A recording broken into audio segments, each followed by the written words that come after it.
Oh shit. I'm talking and my mic is muted. Okay.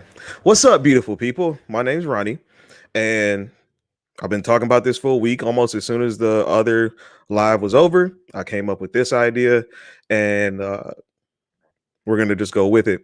A couple things gonna be a little different. I mean, I'm in a new space. Um, I decided to make a something out of the nook I have. Um, excuse me. I'm gonna have one glass of wine, just one. Control is key, and I think the last time I let the liquor get the best of my competitive edge, let's say, and I just wasn't very proud of how I handled that. So control is key. What else? What else? What else? Um, Control is key. One glass of wine. I'm gonna try to get out of here about an hour and a half. Uh, and that's about it, really. So to start, a little bit of an icebreaker.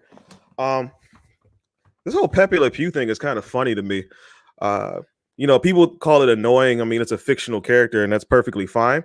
But what is happening is something just very interesting. It's like since it even well, I've been talking man woman stuff for years now, and but ever since like Kevin Samuels came on the scene, there's been a lot of that like balance, or people have been attempting to try that balance.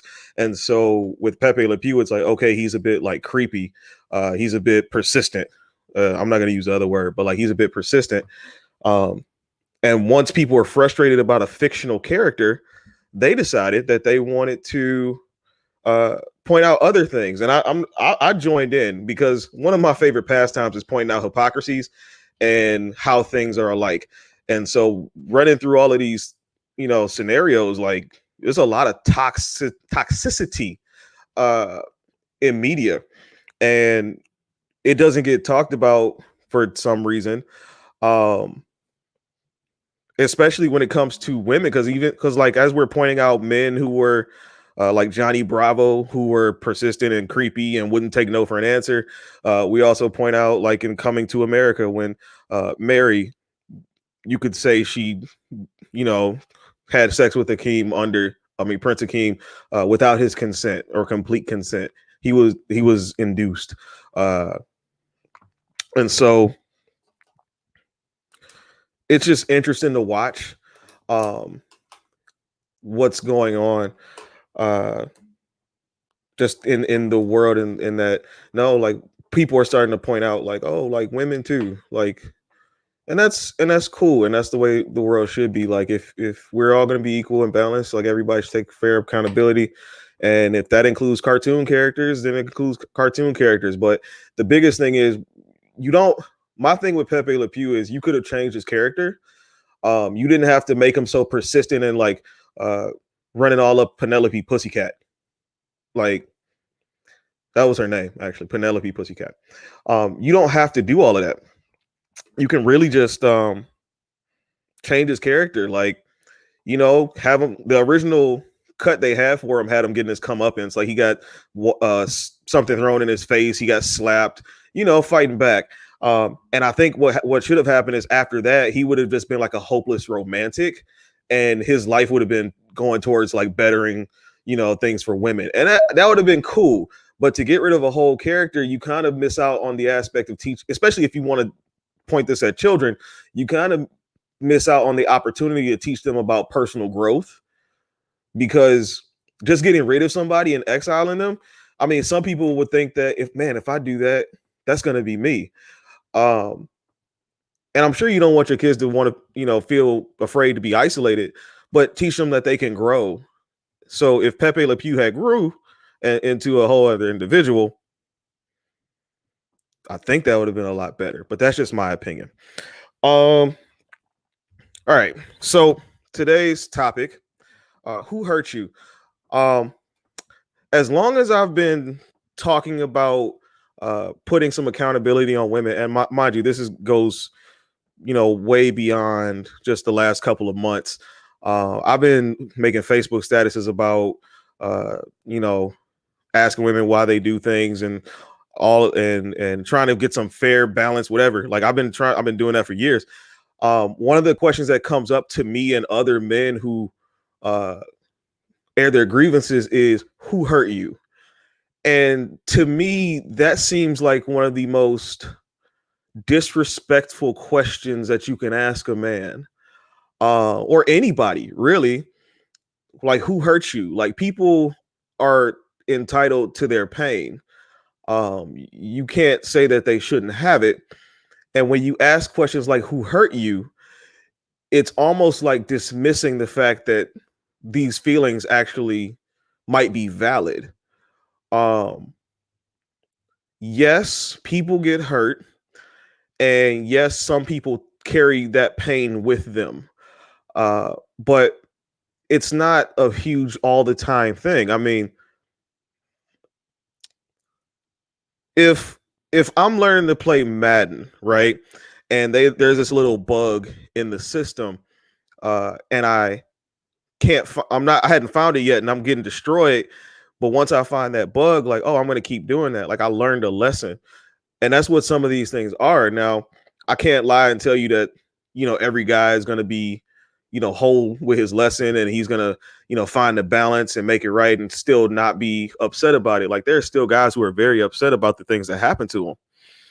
But you can't ask a man who hurt you as if his pain is not, it's not common. He's rare. You make somebody feel strange, especially when you follow up with, who are these women you're talking to, or who are these women you're dating? It could be any woman.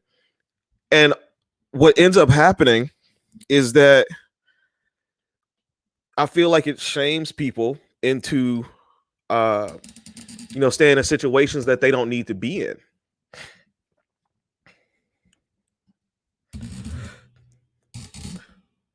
And it keeps guys like kind of upset, because it's like, man, if nobody's going to listen to this and identify with me, then all right.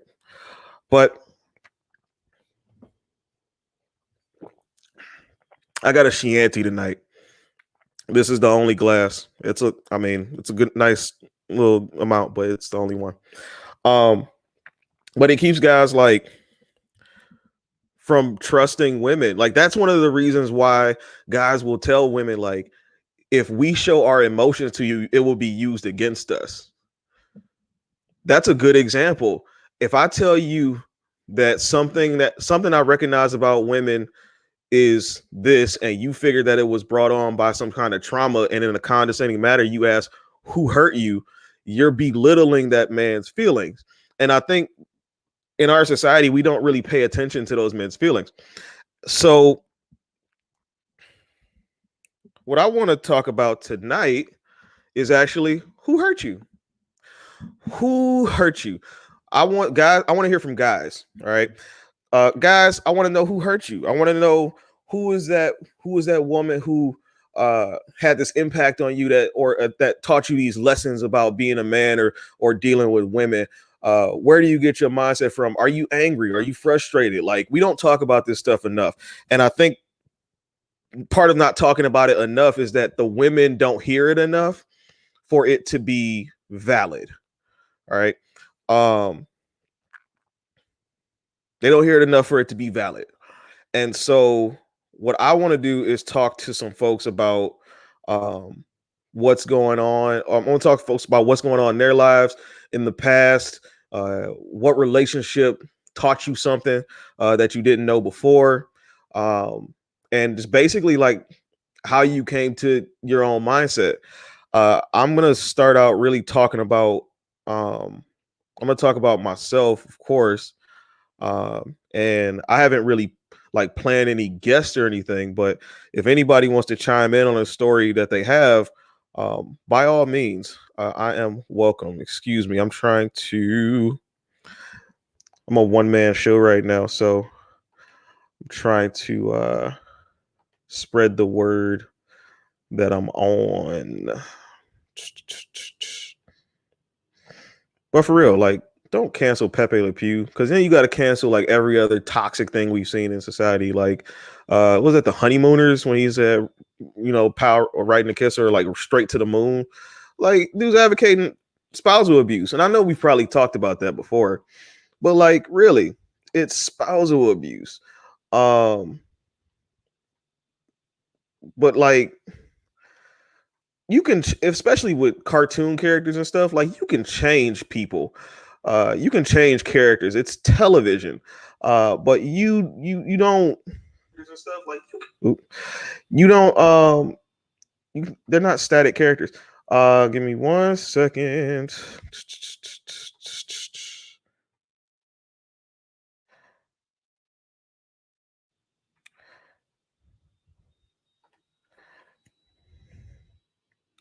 All right.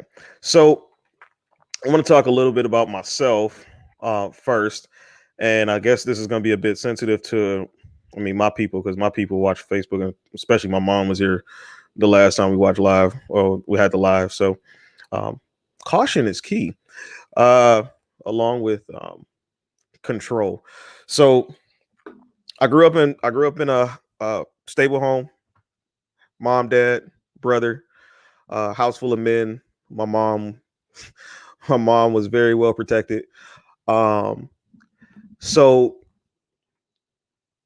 just in the course of growing up, um, just in the course of growing up, like I had a lot of strong women in my family. I think that's very common among Black people, because many of our men are not in families. Fortunately for me, I had my dad and then my grandfather until I was like 8 or 10. I can't remember which it was, but he was in my life as well. But there were a lot of strong women. My mom was the middle child of three sisters, um, and my grandmother, my dad's mom, like my dad was the oldest of five to a single mom, and my grandmother uh, was in some really difficult situations from the time that she was a teenager to the time, when she finally decided that she didn't need a man around. Like she was put her foot down and was like, nope, I'm good. Um, but it was just a lot of strong women, and I had a lot of respect and love for these women. My dad's two sisters, they would babysit us all the time. Um, and I mean, that's all I was around. And so just growing up, I felt like I always kind of had a better connection with, nah, I won't say that, because in the elementary school and middle school, like I was definitely around the guys more. Um, but just coming up, like in elementary school, I was short, fat, talked white, and the girls didn't really care for me. Although I did manage to get girlfriends every now and again. So I must have been cute. Uh, then when I got to middle school, I got glasses and braces, and I was in a white school until 10th grade. And I always said that the I was too white for the black girls and not black enough for the white girls. Um, and so I really didn't get a lot of attention until I started going to a black high school in 10th grade. And when I got that, it was just it kind of blew my mind. Um, I didn't really think I was attractive until like one day some girl came up to me and was like, I like your eyes. Now, mind you, I came from a white school and everybody had bright colored eyes. So I'm like, oh, I didn't know that my eyes were so special. Um, so let me back up a little bit, because in the talk about who hurt you, what's up, Lenny?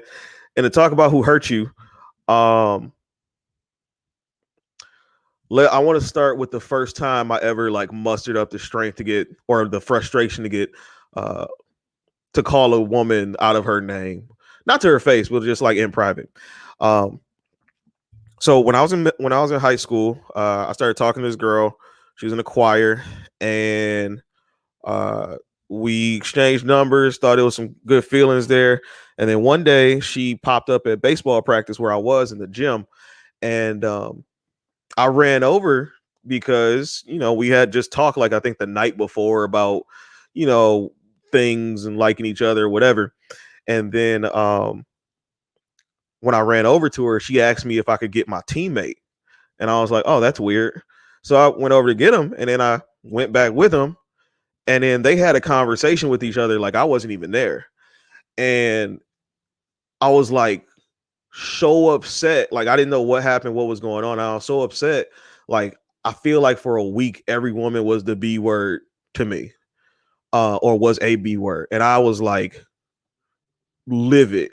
about it. Like I didn't want to talk to any woman, like my teenage hormones, I guess. I didn't want to talk to any woman about anything. I was livid. Um, I don't know what calmed me down, but excuse me, eventually I did. And I just moved on. Now, I never really was the type to go get women because again, I didn't think I was attractive, and I really didn't think many women thought much of me. Uh, I guess that might have been some projection as well. But when I went to college, it was more attention. I was like, oh, this is cool. I never really thought much of it. And then when it came to dating and relationships, I was always kind of the woman pleaser. We don't we always talk about the socialization of women, but we don't talk about the socialization of men as well, because many guys will tell you when they were growing up, they were trained to be like Prince Charming. Let her do what she wants, let her be happy, give her gifts and do this and do that, and she's going to love you for it. When in all actuality, that wasn't how it played out. A lot of times, if you gave a woman or if you told a look, especially as a child, if you told a girl that you liked her, she was like mortified, called you names, didn't make you feel good about it. In middle school, I knew a bunch of guys who would like write poems, give women gifts, and it was just like they would get shot down or nothing would come of it. Those kind of things when you're young can stick with you for a long time, and not necessarily saying like you have like these flashbacks of like, that's reminded me of this girl from fourth grade. Like, no, that's not what happens. So yeah, these things could stick with guys. And so for me for a long time, I still thought of myself as a short fat kid who talked white and black girls didn't want to talk to. So, but I still got a lot of attention. And I ended up with a lot of I ended up getting in situations where a lot of women ran the show. And I'm not going to necessarily say all of them were like type A, wanted to be controlling, but I definitely know that in a lot of those situations, I was pushed and tested to see how far I would go. And a lot of times, because I was so into making her happy, I often suffered because uh, I heard a comedian say once, I've never heard a woman say she wants a weak man. And in those situations, I was a weak man. I definitely let women run over me. Um, I've definitely been in situations where I should have said something and didn't, and then that kind of set the tone for the relationship. And it took me a long time to get out of that. But I'll tell you about one situation in college where I was like head over heels with a girl, and um, I really don't even talk about it much or think about it much because I guess because it hurt so bad. But I was really into this girl in college. She came in a year after me. She was short. She was petite, short, cute, smart, poli sci major, wanted to go to law school, all this stuff, and like kind of like a dream to me, really. And uh, I approached her, started talking to her. We exchanged numbers, started hanging out. We would call each other, text each other. Her birthday came around. I actually bought her a birthday gift. Valentine's Day came around. I actually bought her Valentine's Day gifts. I went to Disney one of those years, and I brought her back a gift then. And we'd always been cool, but there was never a relationship established. And I feel like every time I asked about it, I was told like, "Oh, I like where we are," but in the back of my mind, I'm like, I'm gonna keep pushing. Like I need to make this work. Determined. I don't think the lesson of like let go or like who likes you didn't really click in back then. And so when I was so we were talking, and then I graduated. I moved back home. Then I moved back to Alabama. She lived in Birmingham area, and I went back to Alabama. I think kind of foolishly in hopes that I would get her to not come back with me, but like we could be together. It'd be easier that way because I was like enamored with this girl, right? So I was working at the school. I was living in Montgomery, and her birthday was coming around. Her birthday is in December, and so I rode up to Birmingham, saw her, Oh, by the way, we have been talking like people saw us together since like my junior year. Like I don't know if it was because the only guys they ever she ever like appear with, but like I was every time. I'm sorry, people knew about Ronnie and her. Like people kind of like looked at us like, oh my god, you guys are so cute. Like thinking we were like really together. Like that's how often and how much like we frequent each other. And so I went to Birmingham to see her for her birthday. Um Came up there, talked, took her out to eat. I got her a gift. I forgot what I got her. And then next day drove back to Montgomery.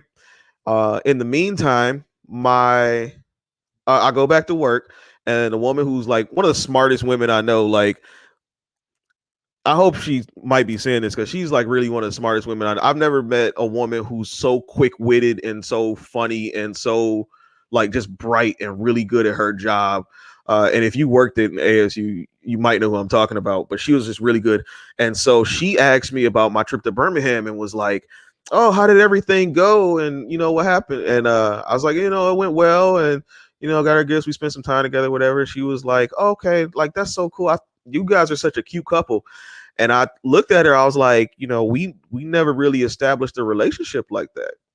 And then she said to me, "Oh, baby, she's using you." And I was mortified because I think in that moment I just kind of realized like, damn, like I'm really being used. So I was like, okay, let's just see what happened. I stopped talking to her. Mind you, in between December and Valentine, her birthday in December and Valentine's Day, my birthday is in the middle of that, right? So December comes, I go there, come back, you being used. I go to we get to my birthday. Not a word from her. No happy birthday, no nothing. Just no word from her. Basically from the time I got back to Montgomery to the time I uh to my birthday. And then Valentine's Day is 2 weeks after my birthday. And guess who popped up in my text messages on February 12th? Hey, what's going on? How are you?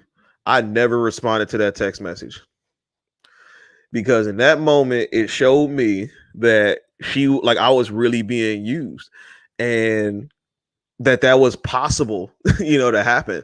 So for the next few years, I had been really guarded because like when I'm I'm a hard ass sometimes, but like when I really fall for somebody, like I'm in it. Like for real, like that's my focus. Like that's somebody I'm gonna focus on and give my energy to. Like when I'm really into something, I'm really into something. And I was really into her. And that just for me was heartbreaking. And so thanks, Lena. It is sad. And so I dated after that, but I think I kept myself very guarded, very, very guarded. Um, the relationships were kind of empty, and then I still just something about like being a leader just didn't click for me yet. I didn't know what that meant, and so I moved to Houston, and I think Houston was the first time I ever. When I was in Houston, was the first time I ever listened to Patrice O'Neal and the red. Like I heard about this red pill stuff. Um, but I heard Patrice O'Neal, and he talked about being a leader with your woman and everything. And I'm thinking to myself, like, man, did my dad ever tell me this stuff? And up until last week, I thought that he didn't. But now, like, I had a conversation with him last week, and I'm like, yo, you knew all of this stuff the whole time. And I was like, maybe I just wasn't listening. Uh, so yeah, that didn't click for me at that moment, and so or at that time yet. And so I ended up dating this one girl who I remember she asked me one day, like, "Are you gonna be my boyfriend?" And or like, "So what are we?" type stuff, because we weren't, we were just kicking it at first. But then she was like, "So are you gonna be my boyfriend or no?" And I think like under that kind of pressure, I kind of crumbled, and I was like, I, "Yeah, yeah, yeah, we together." And it was some of the most miserable 6 months in my life, honestly. And not necessarily because she did anything that was insanely wrong. It was because I knew in that situation that I was unhappy. I felt unhappy, and I remember I even called my mom once, and she was like, you could just, it's like, why don't you just go out on a date with somebody else and figure it out? And I was like, okay, cool. So I went on a date with somebody else. The date went well. I had a really good time. She's cool people. Got a kiss at the end of the date. And then I looked at my girlfriend. I was like, yeah, I could do better than this. And so within the next couple of weeks, we broke up. And within the next couple of weeks, we broke up. And it was at that moment where I realized, like, oh, my happiness matters too. Like, my happiness matters in all this. While I'm trying to like do all the pleasure and pleasing of people, I'm like, my happiness. I learned in that moment, like, oh, I can control this situation too. I can get out of it if I need to. And I feel like a lot of times in our society, like, I know I'm not the only guy to go through something like this. I feel like if you meet a guy who says he's never had girl problems, like, you probably met like a diamond in the rough. Like, it's something like completely rare. Like, you hit the freaking lotto, because the average guy, especially in our days, like, and especially when you're young, you're gonna make some mistakes when it comes to women, and some of those mistakes are gonna sting more than others. Um, I just so happen to be blessed and have inherited a really good memory bank from my dad's side of the family, and so some of these things stick with me a little bit more. Um, but I learned how to control the situation, and then I remember I also uh, I don't know if you had girl problems. If you like, you know, if you like girls, that might help. Um, but yeah, like, it's very rare to meet a guy who hasn't made a mistake. Like, I've been blessed with this. I have this memory, like, so things stick with me a little bit more. Like, I remember situations. I remember one time getting punched in the face by my girlfriend because I was snoring, and I like woke up. I think she tried to hit me with the pillow, but I think she like kind of messed up on that one. Um,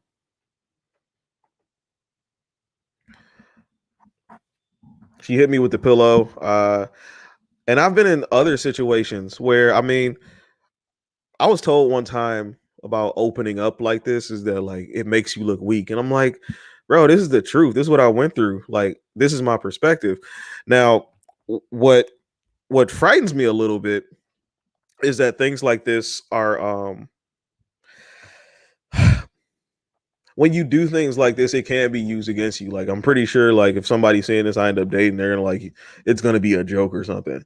Because it's a bit of information. Now, I didn't tell you the rest of this stuff. There was a bunch of stuff that happened in between those three situations that were also pretty critical in my perspective, and in the way I handle myself when it comes to women. Uh, but I mean, man, I kind of lost where I was going with this. Uh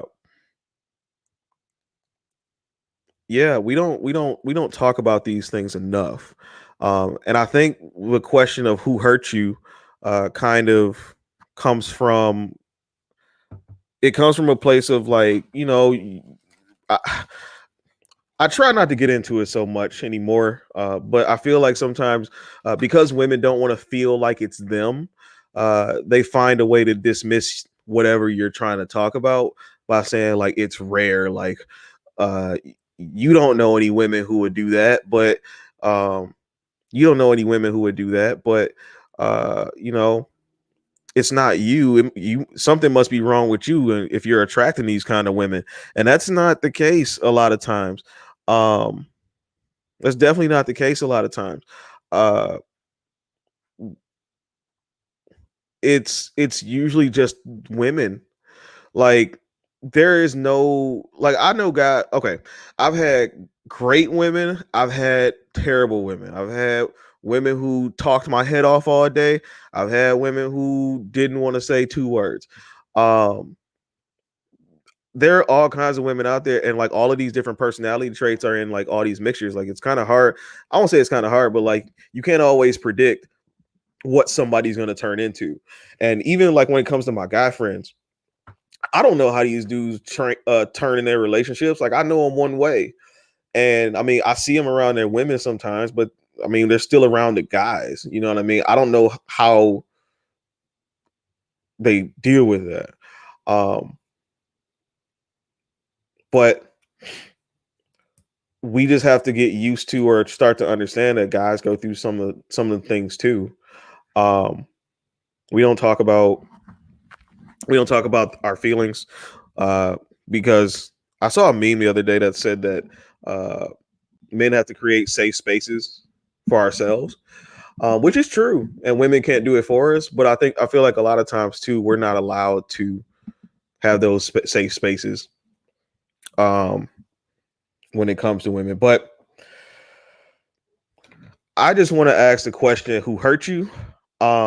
If I want to try to keep it pretty like objective, because I know these things can sometimes bring about feelings. Like I kind of just try to tell you the objective story about what I went through, and you can draw your own conclusions. You can ask all the questions you want, but these are things that I like want to keep it.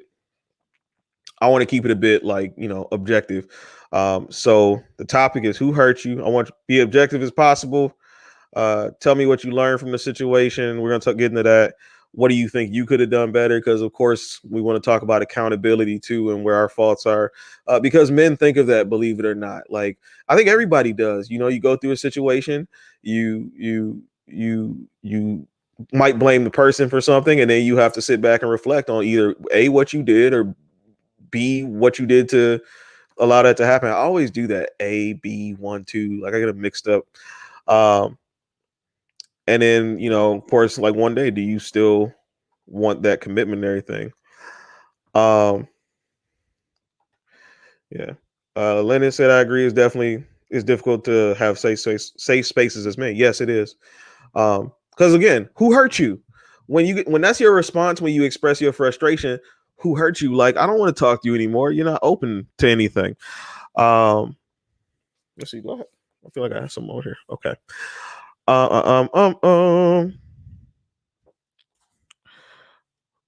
don't know why. Oh, why?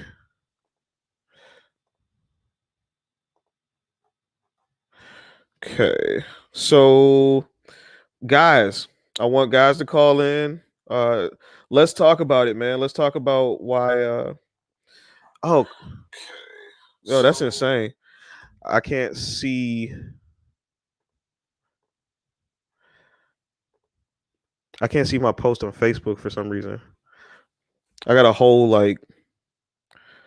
I got a whole list of comments and I can't see anything. Oh, you missed the part where I could have done better. Which part? Uh, because that's a. I mean, there are a couple. In what situation should I have done better? Um, what situation? Because I can tell you, when it comes to the girl in high school, I could have did a better job at trying to get an understanding of what we were doing.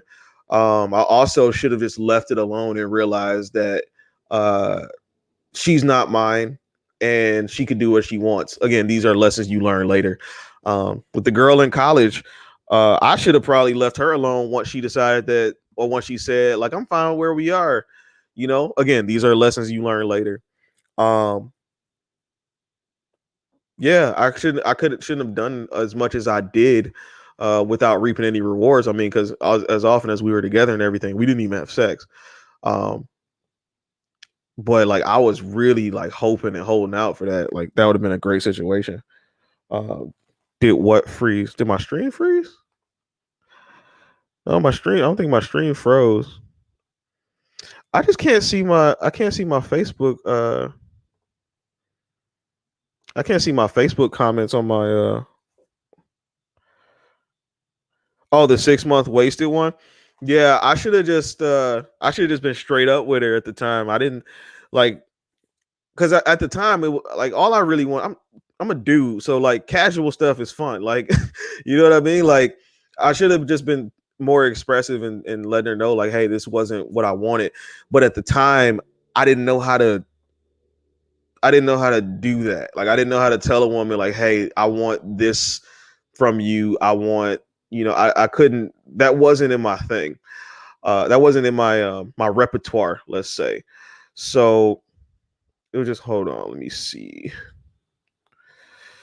Something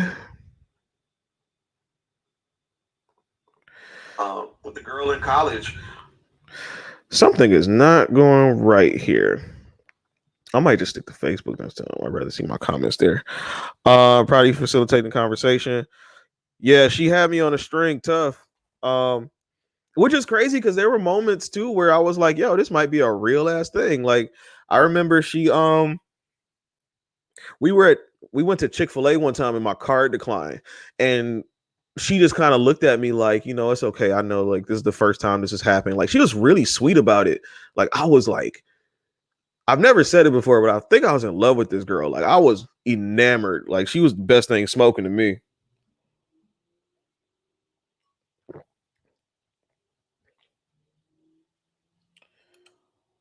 All right. So let's see. I got somebody waiting to get in and try to have this conversation. Uh, Again, I just ask if you do just talk, like we're gonna try to be as objective as possible. Because the last thing I would want, especially at this time of night when I'm trying to go to bed, like I don't want it to be like this bash session. So we can talk about our problems. I'm not gonna put the wine down just yet. All right, I'm not. It's not that bad. And besides, one glass. That's it. I got water right here. I'm good. All right, so let's talk. Kev. What's good, What up, bro? man? You all right? Can you hear me? Yeah, I can hear you. Cool. You all right? Yeah, man, I'm good. How about you? I'm here just watching some Peppa Pig with my brat. That's what's up. Pep, Hey, are you glad they canceled that you know show? what? Are you glad Oh, they yeah. canceled that show? Yeah, I mean, I'm indifferent about it. There are worse shows. It's Caillou.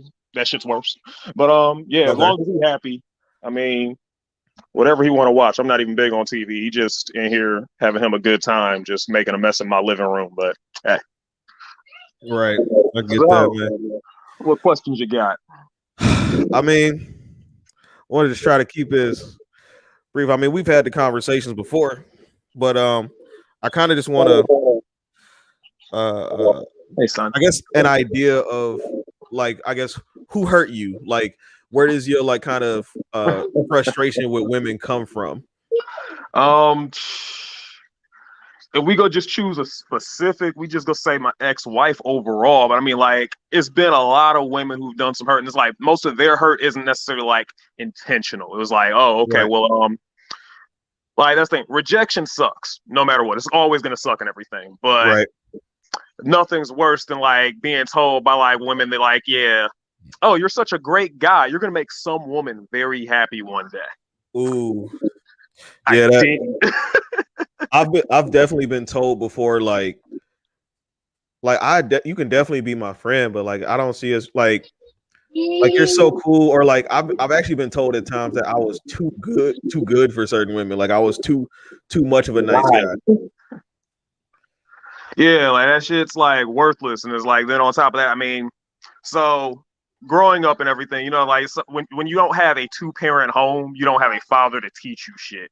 Right. I had a two-parent home, I just had a shitty father, so I didn't learn shit.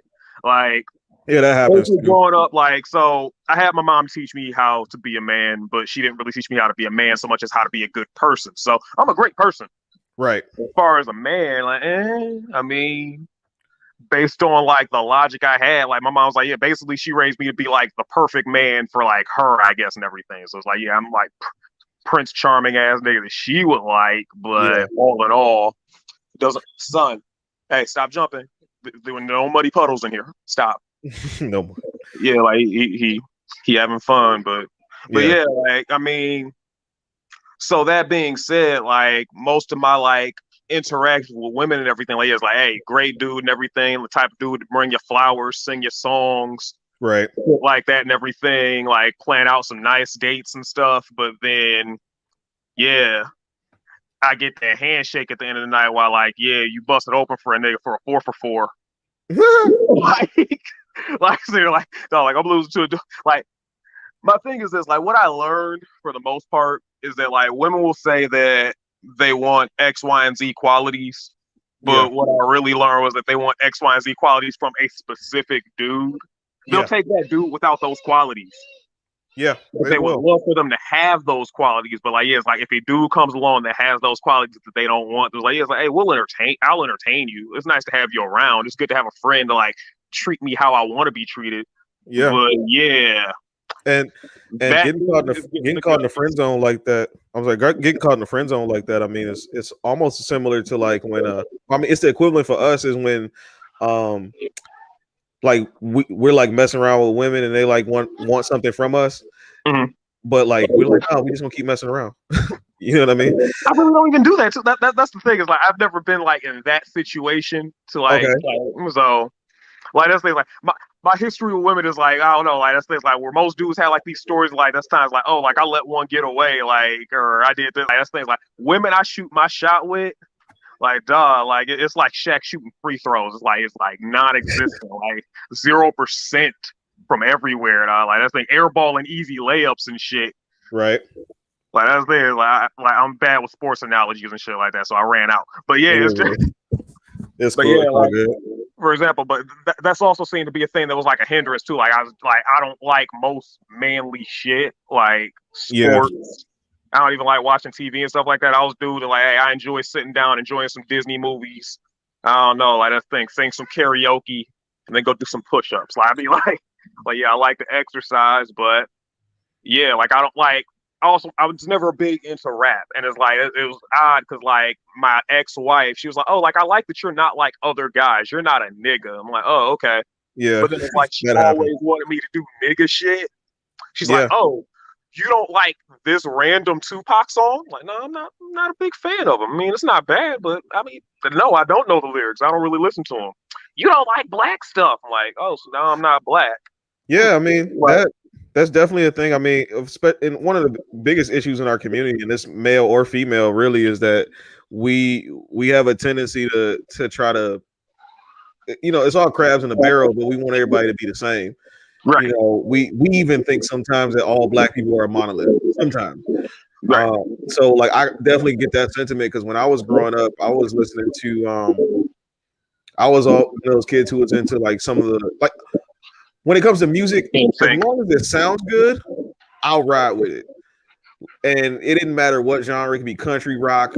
You know, when I was in middle school, my friends introduced me to like psychedelic music, like Fish, 3 Doors Down, stuff like that. Not 3 Doors Down. Dude, I listen to the people that made the song from the Inspector Gadget movie. Yeah. I can't think of their name and everything. Like, you can call me when you want me. If you need a friend, you got that song. Like, I don't remember, like, I think their name was like Old Town or Youngstown, something like that. I was listening to stuff like that. Yeah. It was like, yeah, like, it was fine when I listened to it to, like, chicks that also listened to it. Because, I didn't go to, like, an all-white school or anything like that. I mean. Oh, yeah. So it was kind of rare for you. Yeah. And so, like, 9th grade and everything. I ended up going to like the school UAD Jesuit, all boys school and everything, and it's like it was the most. I don't know. It just wasn't a great experience and everything. Yes, son, you're here. Thank you. Yes, that is Dad on the screen. Yes. Yeah, he want to be a part of this and everything. I know that the kids they see a screen, they want to jump in it. Many of them anyway.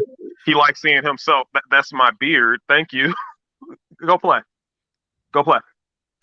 So let's try to want to try to narrow this down. Yeah. So, what you say your ex-wife was like is like a really big one of the reasons where your hurt comes from. What and I guess in because we know we've talked about a lot of this stuff before. But like just try to paraphrase like what was it about it that that kind of led you to have like these feelings that you have? So a huge portion of it is like, okay, so like I've done very little dating in my life and everything. So it's like it got to a point where I was always thinking something must be wrong with me. So like eventually I get with her and it was like she wasn't my first choice. But like I Ooh, mean, yeah, hey, like it's not something I ever told her and everything. Like it's like, oh, like I didn't want you. I wanted this other. Like I never say anything like that. Like her sister actually set us up and everything. So it was like, yeah, like we went out and yeah, it was all right. But like it was one of those things where I felt like she didn't like certain things about me, but because I felt like I had like no other options, no other choice, nobody else was checking for me and shit like that. It was like, oh, okay, well, like, hey, if I want to make this work, I gotta adjust to what she wants and shit. So, right, like, for example, like when we met, I ain't have a job and everything, but she had her master's and she was like making like 70K a year or something like that, doing real nice for herself. And it's like me, I didn't care about how much she made and everything else. That shit don't mean shit to me. It's like right. my thought process on how much she made was essentially that. Did your video go out? No, my camera went Oh, out. okay. You can keep talking. Okay, I was like, okay, cool. But like, yeah, so my thoughts as far as like her monetary situation is like, hey, we should never have like huge financial issues as long as we do shit properly. Like that thing is like as long as we're not like out here like overspending and stuff like that. And it's like granted at the time I wasn't making plans with her money. Right, I was making plans with my own money. So that being said and everything, it was like, okay, I was a pizza delivery driver when we started dating. right. And like, yeah, like that's the thing, like she was still getting like nice gifts. Like that's the thing, like her let's put it like this. Her Valentine's Day was Coach bag with a matching Coach wallet with like some like chocolate covered strawberries, couple dozen roses, some other nice shit. So you went all Probably in. like 1,500. Mine was like, what did she get me? I think she got me like some polo shirts. But notice I wear all black like almost all the time. Like my only colors I wear is like black and red. Why she get me like a green and pink polo shirt? And I'm like, you're not even AKA. Like, what's with this? Like, why do you want me to wear colors so badly? She's like, I think men should be able to wear more than just black. I'm like, I mean, that's fine, but I also don't rock polo shirts. Like, I like button-up shirts, and I wear them open so I can see my abs. And it's like that's how I made sure to stay in shape. Right. Because like as soon as I started looking pudgy, I was like, oh shit, we got to cut out some of this bread. We got to go for a run. We need to do some sit-ups. Put my flip flop down, son. That's mine. Thank you. But yeah, you was putting in work to make sure she was still interested. Right. Pretty but much. like she did not like that I did that and everything. So as I started buttoning up shirts and stuff like that, and people like, oh yeah, you're changing. I'm like, yeah, I am. And it's like I noticed that I was changing. Yeah. And it's like she was trying to convince me that I was changing for the better, but it's like it didn't necessarily feel better. But I was like, okay, like we gotta go. Thank you for the pick. I'll use it on my hair that I don't have. We gotta like yeah. Like my mindset was like, okay, like we got a goal in mind. And like, yeah, like the goal is like, hey, I make her happy, she gonna make me happy and everything. Like that's the thing, like that's how relationships should work. There should be some reciprocity. Right. Of course, she wasn't reciprocating.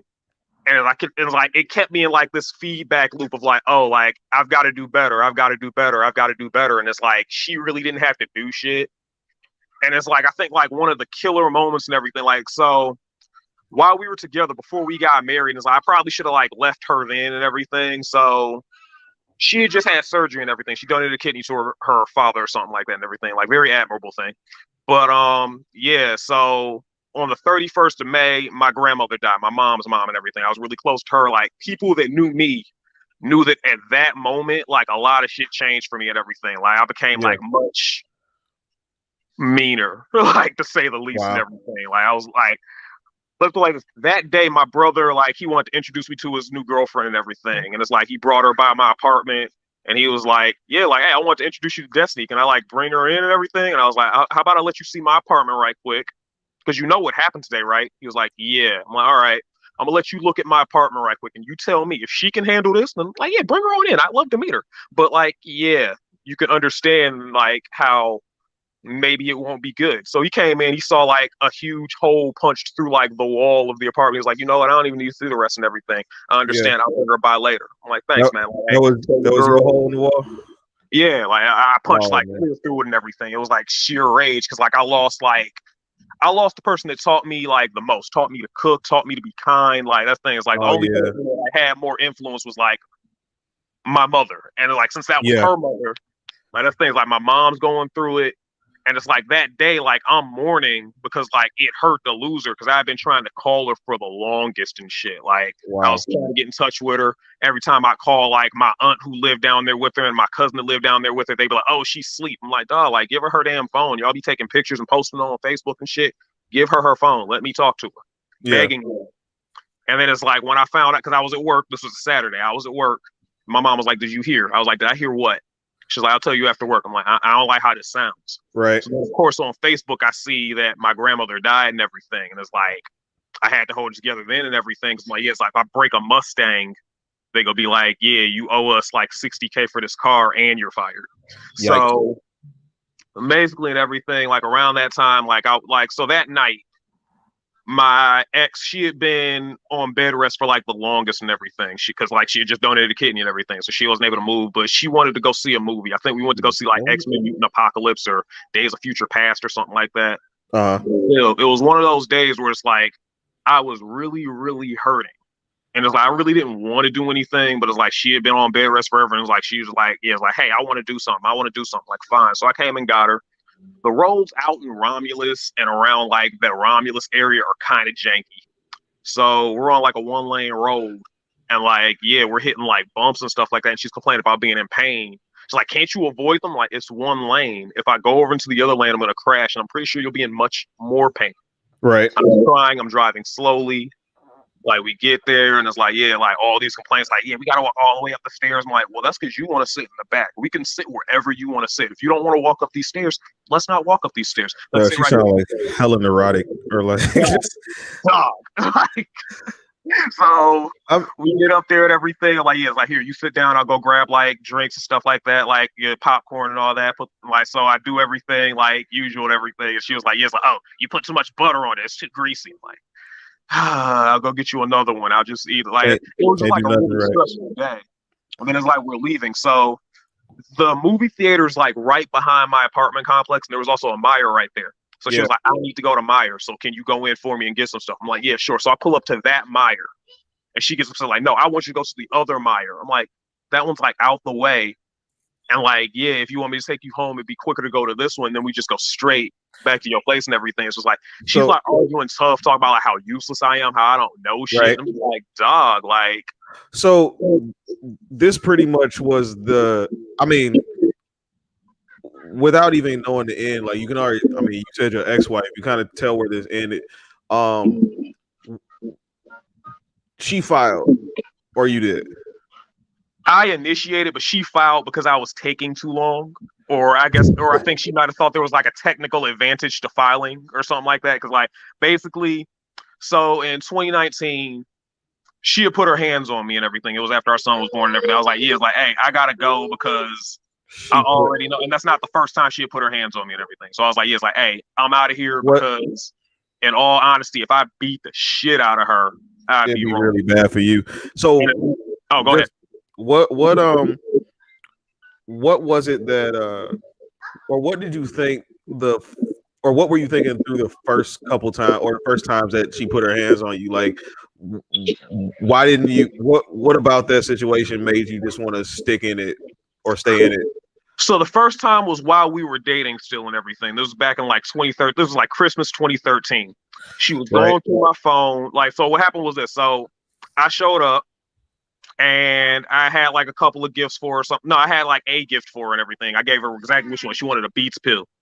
Now, on that day, like, okay, thank you for hitting me with Captain America. Okay, hey, Final Justice, go get him.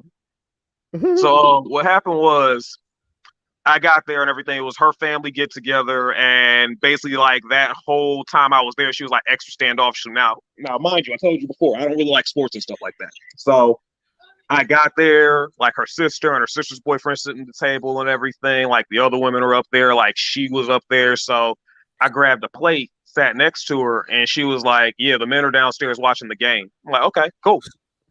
She's like, yeah, the men are downstairs watching the game. Trying to steal you away, like, yeah, I heard you. Like, so she's like, you should go downstairs and watch the game. I'm like, I don't watch football. She was like, yeah, but that's what the men do. I'm like, you know what, whatever. So I go down there and it's like her uncles were actually very understanding because they know like that's things like they've met me. They know I don't care for like sports and shit like that. So Like my boy was actually on the phone and everything, sending me text messages of what to say about football to sound like I knew what I was talking about. I was like, just say Johnny Manziel. Like that's all you got to say. that's the only name you need to know. I have no idea what that shit means, but okay, got you. So what I'm trying to get to is like, okay, so in hindsight, what did you learn from that situation? Like, what did you feel like you could have done better in it? Because I mean, granted, these are your, I mean, this is your perspective, right? I mean, and it's not wrong at all. I mean, what I could have done, like honestly, but like during the process, we have to, we tend to like we look at that person and we say like, "Yo, you are messed up," or "I don't like what you did. Somehow we need to fix." I don't like what you did. But then we turn it to ourselves and we say, "Okay, what could I have done better?" So I really want to know what you thought you could have, because people gonna pass a judgment on whatever you said based on what you said. Anyway. Yeah, no, like I feel you, and like that's the thing is like the only thing I can think of doing that would have been the right choice would have been like, hey, I should have left earlier because like I said, like let's put it like this. I'm one of those dudes where it's like I don't believe in insulting the chick that you with and shit like that and everything. I believe like this like, hey, it's one thing to joke, and it's like there's some friends who are like women friends and everything who I even have interest in and everything. We joke, we talk shit about each other. Me and my ex didn't have that relationship. So there were times where it's like she would like swear, insult me, call me a bitch, call me a cunt, and I'm just like, please stop insulting me. You said the C word. Is she white? Is she white? No. You said the C word. That's why I'm like. Yeah, I know, right? Like, no, she black. Oh, like, okay. According to her, I don't like black girls though, but still. So what happened was, like all this and everything. So like one day and everything, this was like while she was still pregnant with my son and everything. And I'm not proud of it, but like that's the thing, like she insulted me one day and everything. I was like, man, why don't you take your fat ass? Because like she called me fat. I was like, why don't you take your fat ass to your room and everything, go take a nap or something. Right. And I was pissed. And it's like she immediately went into her room and called her mom crying. And it's like her mom called me. I was like, did you call fat? I'm like, yes, I did. Have you heard the things she's called me? Yeah. And I went down the list, and of course, like every time we got into it, like she brought her mom and dad into the arguments, and of course, she needed somebody on her side, right? So in these disputes and everything, so her mom had a habit of justifying shit that she did. Like I know, like one time, like, I said, of course, that's her mom. Yeah. So through all of it, what I'm trying to get to is like through all of this, like what was your like? I guess because I guess you kind of still going through it. I mean, it seems kind of fresh. What ultimately did you learn from it, or like are you like trying to process right now? Because I mean, we all got to go through it at some point.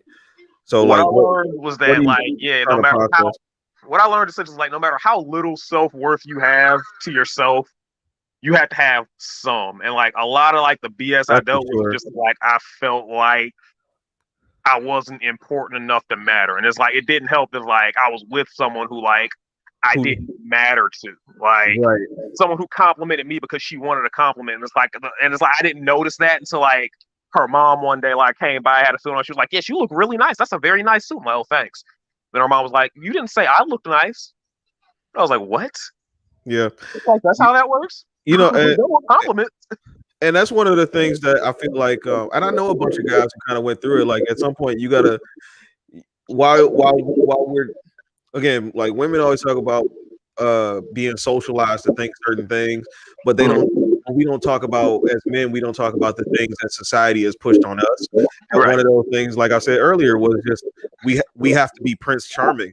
And so while we're sitting there trying to satisfy her needs, and the church is saying happy wife, happy life, we're sitting there like eating crap, because like no type of happiness going our way, because it's our happiness is only important if like it's important to them, and if it doesn't matter to them, then hey, we just have to hold that L. Like it was always something that sucked to me and everything when dealing with it, because I'm like, dog, like I'm seeing dudes out here like getting like it's not like seeing a chick that you actually were into giving like a dude everything that you want for Yeah. like way less than you're like putting forth to get like nothing. Because like I said, like with my wife, like my ex-wife, one of the biggest issues we had was like there was like no type of like sexual anything. Like most people don't know how many times they've slept with someone. Hell, some people don't even know how many people they've slept with.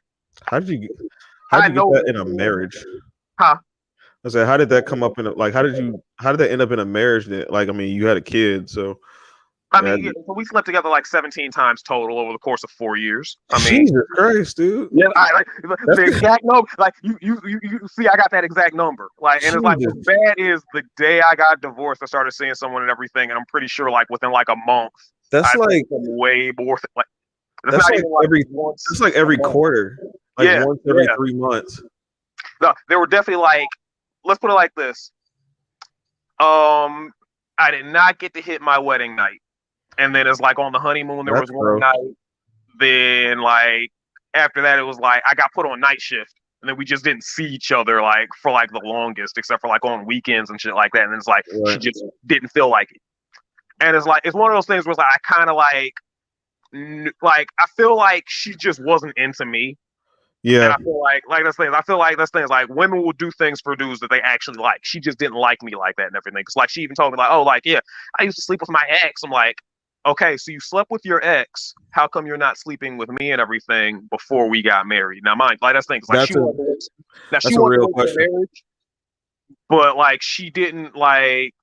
So the thing about her wanting to wait till marriage is like she didn't say anything about that until like after I proposed, which I thought was like really really shifty. So like initially when we got together, I was staying in my parents' house in a basement, so I wasn't as pressed to fuck because I didn't have a place to fuck. Now I was like on our first anniversary, I was like, hey, how about we get a hotel room? She was like, for what? What we go do in a hotel room? I'm like, what do you think we go do in a hotel room? Jesus. So Like, so she was like, I have to set a good example for my sister, and I'm like, for your oh, whatever. So Jesus, I it gotta was stop. funny because, huh? My thing froze. Oh, you okay? Oh, Yeah, it should be coming back soon. okay. But no, But so she was like, I gotta set a good example for my sister. And I'm like, I mean, she grown, but whatever. So like it was funny because like the next month, her sister's dude was like, hey, Kel, let me hold 200. So like, cause I'm getting a room with like, what's her name? And yeah, we going to this expensive dinner spot. And it's like, yeah, like I don't know if I got enough.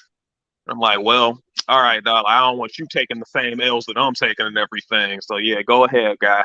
So let her do borrow 200. And I'm sitting there like, yeah, it's like, hey, she's trying to set a good example, but like she about to spend the night in the hotel. So at one point, my ex was like, yeah, it's like maybe if we had our own place or if you had your own place, we could be intimate and shit. I'm just like, I mean, I guess, mind you, I was delivering pizzas and saving up money while she was making like 70K living at home, not having to pay no real bills except for like ones that apply. So exclusively to her.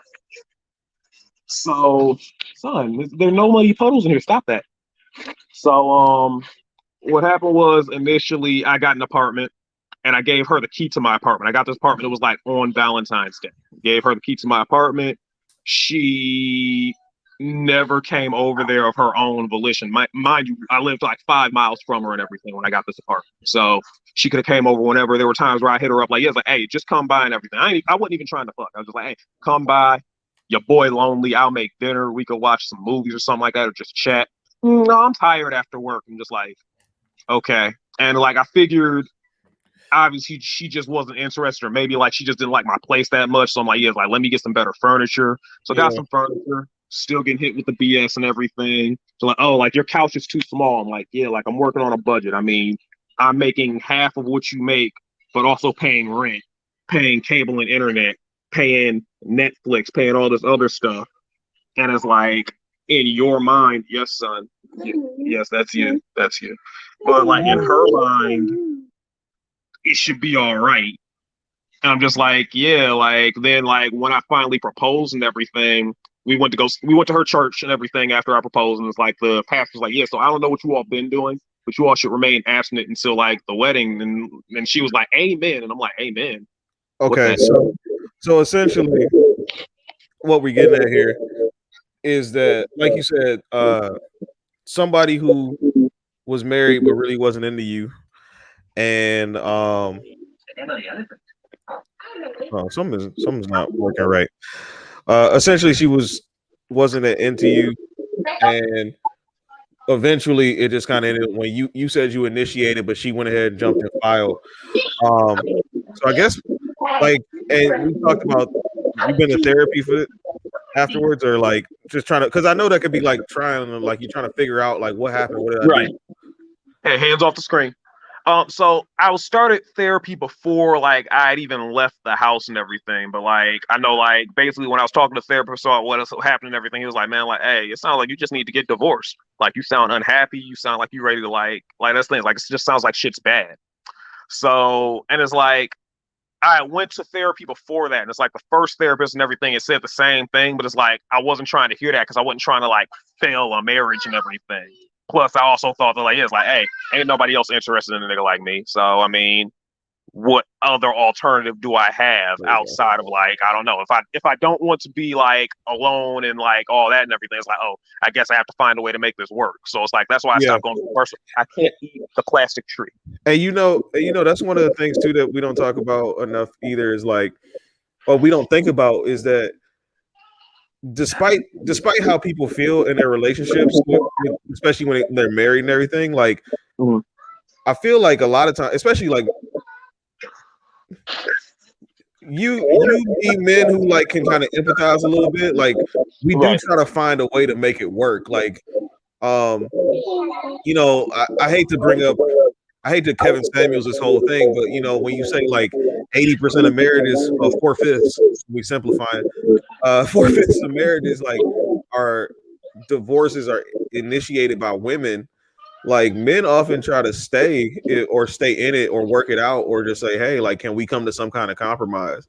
And that's the thing. She threatened me with divorce like several times over the course of marriage, just over like random thing. Like she like went through my Facebook and everything. She was like, "Oh, why are you talking to this girl and everything?" I'm like, "Cause it's a friend of mine." And it's like she's like, "I should divorce you." Like every like dispute we had, I was like threatened with divorce. I'm saying like I'm always on the ropes trying to figure out ways to fix it. Because I remember like the first time like we had like marriage counseling, and it's like I had to pay $300 a week to see some chick tell me that like yeah, oh, you need to acknowledge things that your wife is saying is a problem. Like what about things that I'm saying is a problem?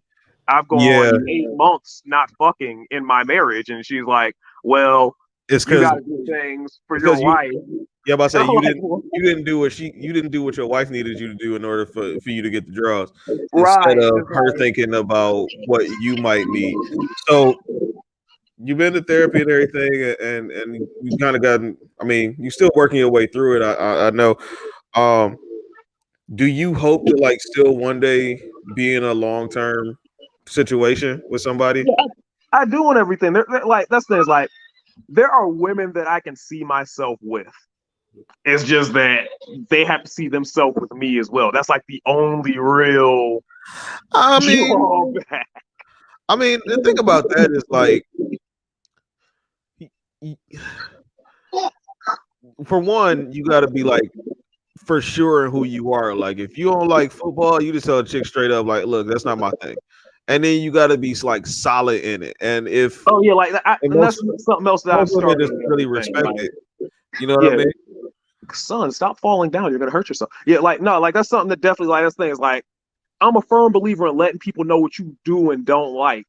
Not on some like, yeah, you complaining, you being a bitch about it. Like, for example, like I detest Beyonce. I don't ever want to hear a song by her. I don't ever want to hear My Destiny's Child. When Michael Jackson died, I wept and said, why couldn't you take her? Oh Lord. Oh Lord. No, but like seriously, though, everything like I really don't like her. There's like something that was like if really that ain't traction. I don't know what it is. You said what? I said look, that's traction right there. You get you get a whole beehive up in arms. Like that's the I mean, I don't care. Like still like, hey, maybe it'll get you like some more views and stuff like that too. But still, like so like it's one of those things that I've expressed, and it's like I feel like if I let somebody know something I don't like, I'm not saying, hey, you can't like it, you can't enjoy it, but I'm letting you know that I don't. So something that like my ex-wife, she really liked Beyonce for whatever reason and everything. It's like, hey, if you do, that's fine. But yeah, you decide that like now all of a sudden you want to blast her music throughout the house and shit like that. Whereas like if I play something I like that you don't, you want me to turn it down or use my headphones. I'm like, that's kind of trash. Or one of the hottest ones. So like while she was pregnant and everything, now like she had a doctor that was out in like we lived in Taylor at the time while we were married, but like she had a doctor out in like Roseville. Oh, So geez, that's a hike. yeah, and like she wanted me to make that drive. She was like, "How come you don't come with me to appointments?" I'm like, "Because I get off of work and I'm not trying to drive an hour and a half there and an hour and a half back." Because like during the time that she was pregnant, there was a lot of construction on like 96 or 94. So it was a lot of construction. So getting there was like work. So one weekend and everything. Of course, she scheduled an appointment during like my time off and everything. So it was like, yeah, I can't sit down and enjoy a video game or take a nap or nothing like that. I got to drive you where you want to go. So the whole way we had it on the station that she wanted to listen to. I think it was one of them like Sirius FM stations and everything. Like the playlist was pretty much Jay-Z, Kanye West, Biggie, Tupac, Destiny's Child, Beyonce. Like hey, bro, much, like that was their rotation. Speed it up, man. Because I mean the question is still like at the end of the day you still want to be with somebody. Yeah. You know, and like this thing, I just feel like there's certain boundaries that like people should have between each other and everything. Like it's like, hey, if I don't like this and everything, yeah, I'm not saying don't enjoy it, but don't force it on me and everything. And it's like while we were in the car, the song came on, and it's like I just changed the channel to another station that she would like, and she wanted to fight me over and everything. She literally put her hands on me and everything, and I was like, "Dog, like, stop!" You don't touch the radio, but no, for real, like you can't. That's one of the things that I think I'm learning as one of my lessons being learned right now is like it's really especially at this age, because I'm 31 and I figure like no matter who I am, like I can't change nobody, so I'm just trying to learn to like take things as they come or like accept people where they are and for who they are, especially because you can't have like this you don't have necessarily like a direct path to changing them. Now I think a lot of times we will give people that kind of access when they shouldn't have it. Right. So, I mean, we gotta let people. I'm sorry. People have to let you be you, and you have to be solid in who you are, and just maintain. And women respect that. Like when you just solid in who you are, like I don't care about sports, whatever. Or like I like poetry. Like as long as you solid in who you are and confident in who you are. I mean, the women gonna pay attention because it's never too much about status and stuff like that. I mean, that's a part of it for sure, but at the end of the day, like it's still little ugly dudes who pull chicks because they're confident. Yeah, they unapologetically them.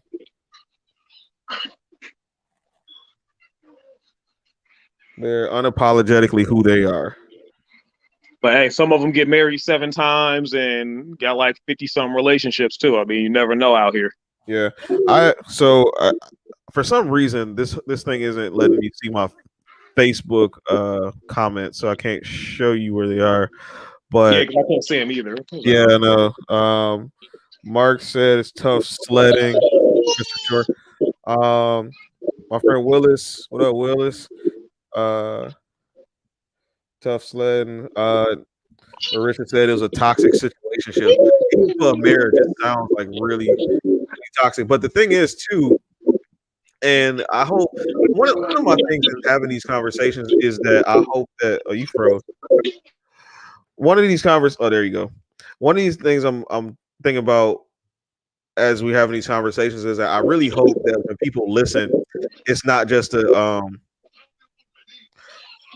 it's not to like try to point out anything you did wrong, but just to kind of understand, like, yo, sometimes, especially as men, when you come up with situations where like we don't really praise men a lot in our society, we don't really give men safe spaces to be men.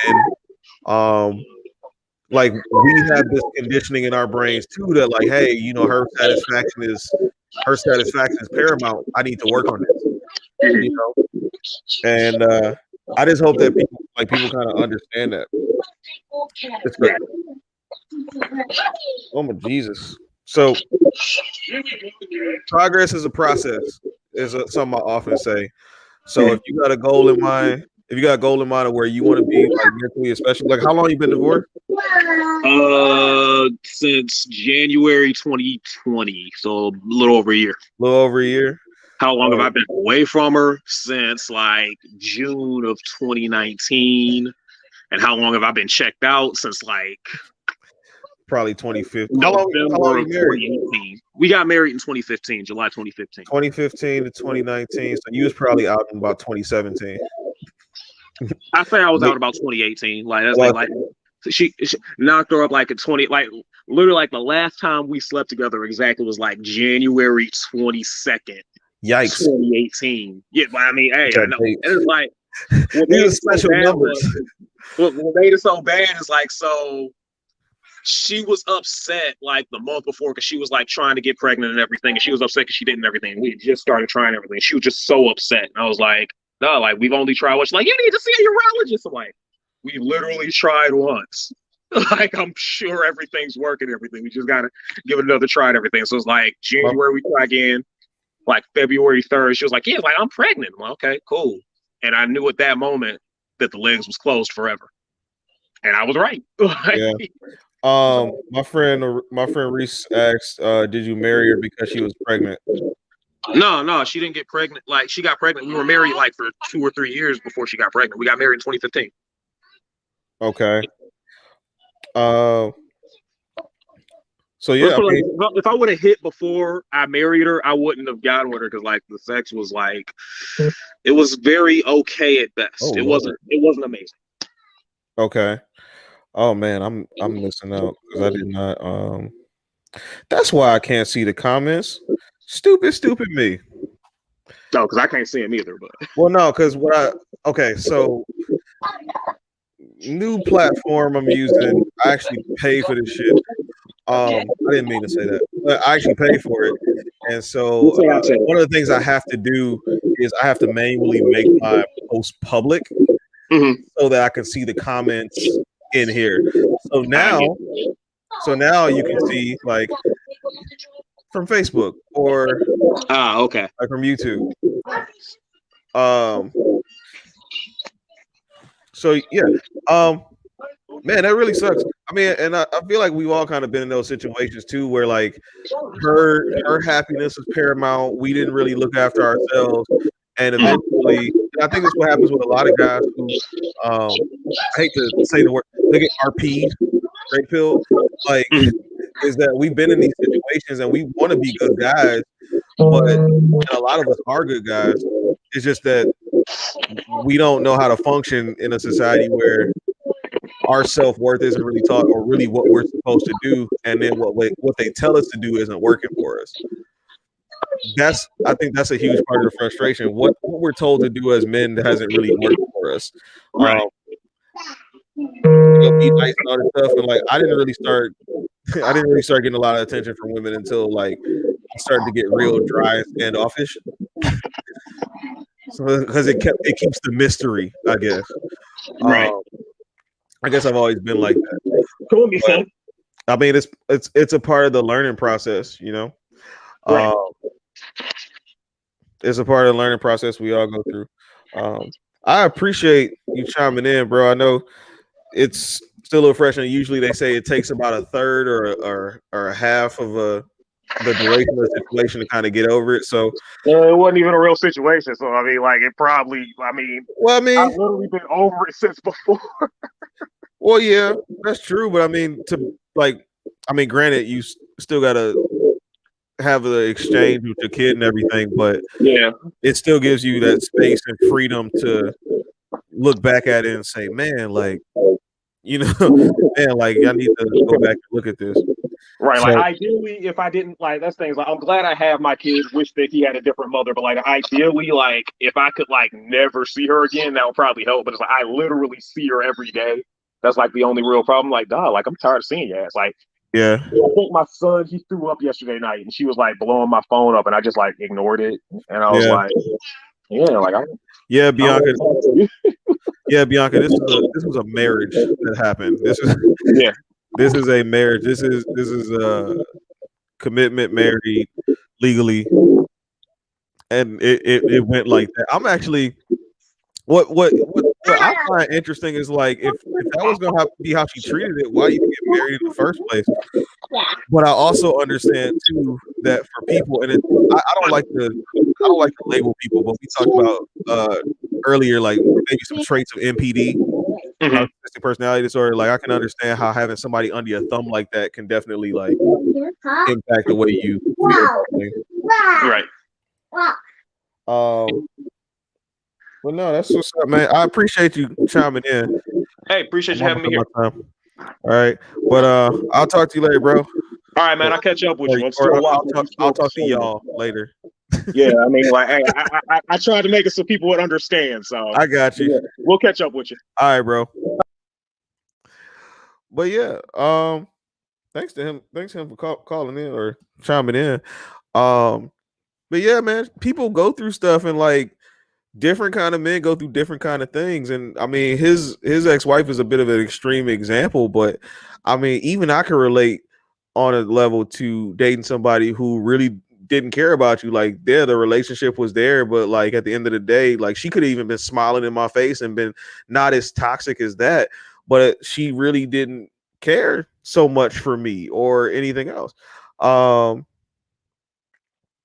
Yeah, I got my Cash App out there, but like you can call it, I mean, you can call it legit if you want, but I ain't even got $2 in the mug. And I kind of treat it I kind of treat it like the Jehovah's Witnesses. Like, you know, if you go into a Kingdom Hall, you don't really have, they don't ask for tithes and offerings. They just leave a bucket in the back and you give whatever you feel like you need to give. So that's kind of what it is for me. Like I don't care. Like you can ask me, I mean, I don't care. I'm doing fine. This doesn't cost me much money, but it's always welcome if you like what I'm doing. If you want to make it better, I actually want to like give myself a little set here. But back to Mark, my friend Kel. But no, like men go through situations like that all the time. He's not the first person I've heard go through a situation similar where uh his his ex-wife like basically started taking over and running stuff, and they in turn ended up getting ran over because they felt like they had to do everything for her and to make her happy. And that's kind of almost where the society is really. Like we, like you, as Maylon said, you got to know your worth. You have to know your worth. Because you have to be able to fight for yourself. And even if it makes you happy, like you, or it makes her happy, you still have to be happy within yourself. And if you're true and honest to yourself, then of course you're gonna be happy. I'm always welcome to more people calling in, because, and even ladies, if you want to chime in and you got something to say, I will take that too. I could probably stay on for maybe another 20 minutes or so, because I mean, I got plenty of stories from guys I know, from myself. I've dated a lot. Um, I've dated a lot coming up, and I guess you know when you young, you really don't know what you want, and so I spent a lot of time like all over. Like if you ask somebody what my type was, they wouldn't be able to tell you. Um, Not saying I was like a hoe or anything, but like I just never knew what I wanted, and so I've been in situations like where uh, this one girl I dated, the girl who punched me in the face, she was off the chain, and I was stupid at the time. I was so dumb, but there was a lot of stuff that happened in the middle of the relationship. But she told me that she had a crush on this dude who was about our same age, and I was like, "Why you like?" In my mind, I'm like, "Why do you have a crush on somebody who you're close to? Like, that's not like a crush." Like you like this person, you want to talk to this person. So eventually what ended up happening was she broke up with me for this person. They got in a relationship like the next week.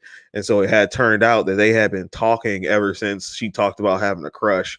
And when she would tell me about it, I guess that was just her response to, or her trying to, you know, test me or get me to like break up with her or whatever. But I was just like, okay, well, it's an innocent crush. And you said that it's nothing. So y'all are just friends and y'all hang out. But at the end of it, she did me dirty. Um, yeah, when you're young, you explore. Absolutely. You want to know what's out there. Let's see. I'm kind of keeping these stories. I'm kind of keeping these short, because if nobody else has a story, I'm gonna wrap up. But um, I really want to talk about these things out in the open, or maybe I'll do the same thing next week, because I really think it's important to be able to talk to guys who have had these stories and these dealing with heartbreaks and everything. Because it's real, you know, and even like really good dudes. Like we didn't get to it earlier, but like, you know, Kel makes a pretty decent living. Like, you know, he ain't a broke dude, he ain't a bum dude. He just didn't have those self-worth qualities instilled in him, you know what I mean? So these things happen to guys all the time. But the craziest thing to me is like, okay, we all got stories now. I mean, if you're on Facebook, especially, the link is down below the link is down below for you to join. Popped up here. Let me see. Let me see. Let me see. Let me see. Let me see. As my other son says, happy spouse, happy house. Yeah, everybody has to be happy in your house. Um, that's my dad, by the way. Everybody has to be happy in your house. Not just the wife, because I mean, usually if you spend so much time making the wife happy, a lot of guys they're so focused on making their wives happy that it ends up draining their energy. Um, yeah. Oh, this is Kel here. What's funny? Chicks think I'm bitter, but it's not the case. My ex is trash. Yeah, she is trash. Um, and I can't wait honestly until the day in which you um I can't wait until the day in which you actually like are over it to the point where um I can't wait until you over it because I mean, especially if you continue to work on yourself, bro, you won't have a problem pulling a shit because you know, about from what I can see, you're a good dad. Um from what I can see, you're a good dad. And I mean, chicks get enamored over that, whether you have a kid or not, you know. Um as long as you handle your business, you'll be all right. Uh so let's see, man. I got so and his beard connects. Yes, and your beard connects. As long as if your beard connects, you will have a pretty decent time. Um, what else, man? I don't know what else to say about this, man. There are so many situations, and my situations are my situations, but I really would like to hear from other people. We're gonna talk to a couple of ladies right now just to get some balance, I suppose. What's up, Reese? Hey, How goes it? it goes. Just got home from work not too long ago. Swell, swell. What did you have? Kevin Samuels line. What do you have on the topic? Okay, so we're talking about guys and who hurt you, and I feel like we as females have a whole bunch of stories of where we were the ones who hurt the guy, maybe over another guy or whatever the case may be, but we have a tendency to hurt as well. So Mhm.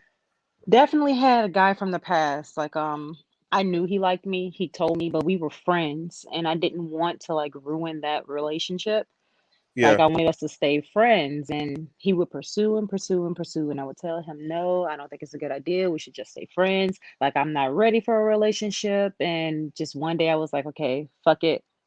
Let's try this relationship. See how this goes." And we dated, and it wasn't necessarily, and you're about to hate me because this you said this line earlier, but it wasn't necessarily that he wasn't a good guy. He just was too good of a guy.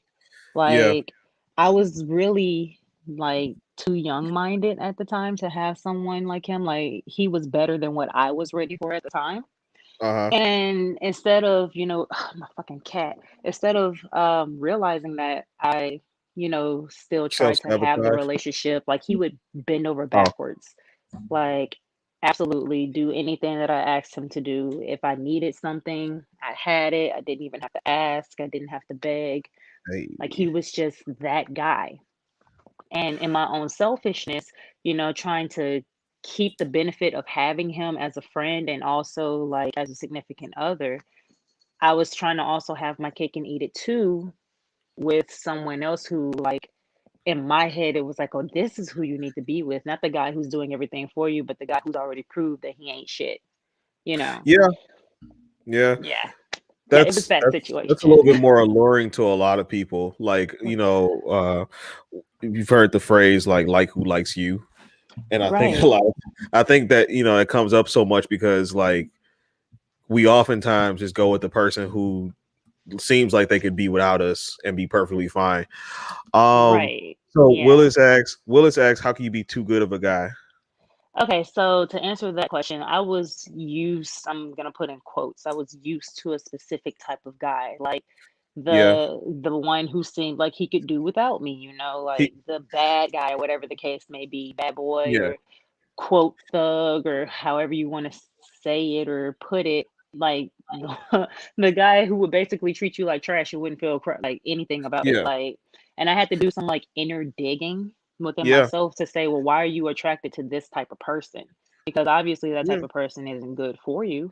Well, And what can happen too is that like thinking that somebody is too good for you could be projection.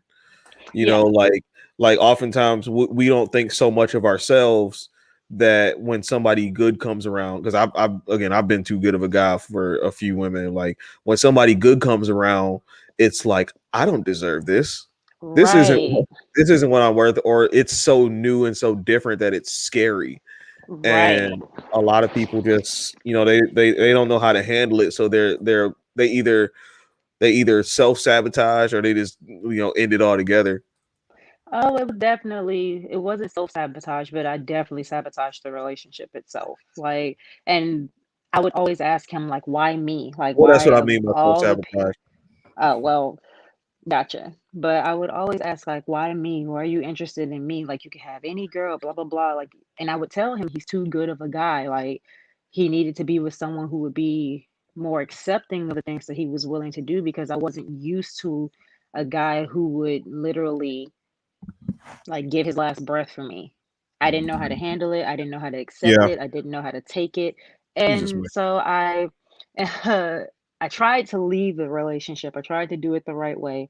And that ended up not working because he wouldn't go. He was like, no, I'm not going to lose you.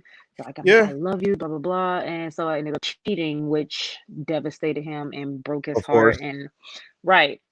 But like I've made amends for those things. Like he and we actually talk now. I had to go on like this journey of healing and find out why I was attracted to a certain type of guy and like dig up my own past and deal with those traumas. And he and I like are actually friends now. Like had to make my apologies known and Yeah, ask for forgiveness for what I had done to him because I mean and he even tells me now, he was like, he looks for, in like his current relationships, he looks for women who were like me because I was the best thing that ever happened to him.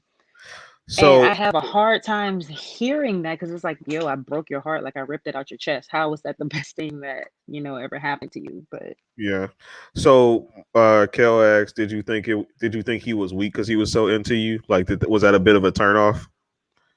no, I don't think he was weak. To be honest, in order to put up with me, especially who I was back then, you had to have been very strong because I was a lot to deal with. Like I was an emotional wreck. I had, like just it was just a lot. Like and even now I still have like emotional disconnect with myself, but back then it was a hell of a lot worse. So I don't think Right. that he was weak. I really think he was really strong to even be able to tolerate me, especially with my attitude, my mouth, and my mood swings.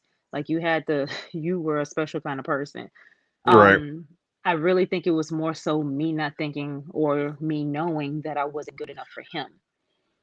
Like I was the weak Yeah. one in the situation. I couldn't find my own strength in order to either tell him like full out, no, this can't happen, or strength to change and be a better woman for him. Right. That's well. I mean, it's a good thing that you're able to recognize that and reflect on that, and I guess learn from it. Yeah. Um, because and it's just good to. It's also good to hear too, like the other side of it, because I think one of the reasons why, like as guys, we don't talk about it so much, but we also we hear a lot of like guys will own up to their stuff, but we don't hear a lot of women own up to theirs either. So Well, one thing I told myself I was gonna do is be more accountable and honest about stuff that happened. Like that's yeah, like first step of healing from your own traumas, yeah, Like and it's like it's like really crucial in like solving issues and problems. Like Right. if you can't acknowledge something is real, then like what are you doing? Um, That's what very are you much doing? true. But thank you for chiming in. I do appreciate Yeah. that. Anytime. Thanks. All right, TTYL. Bye. Right. All right, so that was cool. Really, again, I want guys to call in and talk about this stuff. Ladies, if you want to chime in, by all means, um, if you want to chime in, by all means, you are welcome to. At this moment, this is what up, B? What's up? What goes it? How are you? I'm good. Um, Okay. what you got? All right. So my story is really more or less about I guess my question is, did I hurt a guy potentially? Okay, this should be interesting. Right. So, and the only reason why I'm asking this question is because the way it ended, I felt some type of way about it, and Okay. obviously he did. But it was like no matter how much I expressed I was concerned about it, it was like what's the word I'm looking for? We couldn't reconcile. Like it just was not. We couldn't even come to a basis where we could be friends. Okay. And we started off as friends. We pretty much still were friends with benefits, basically.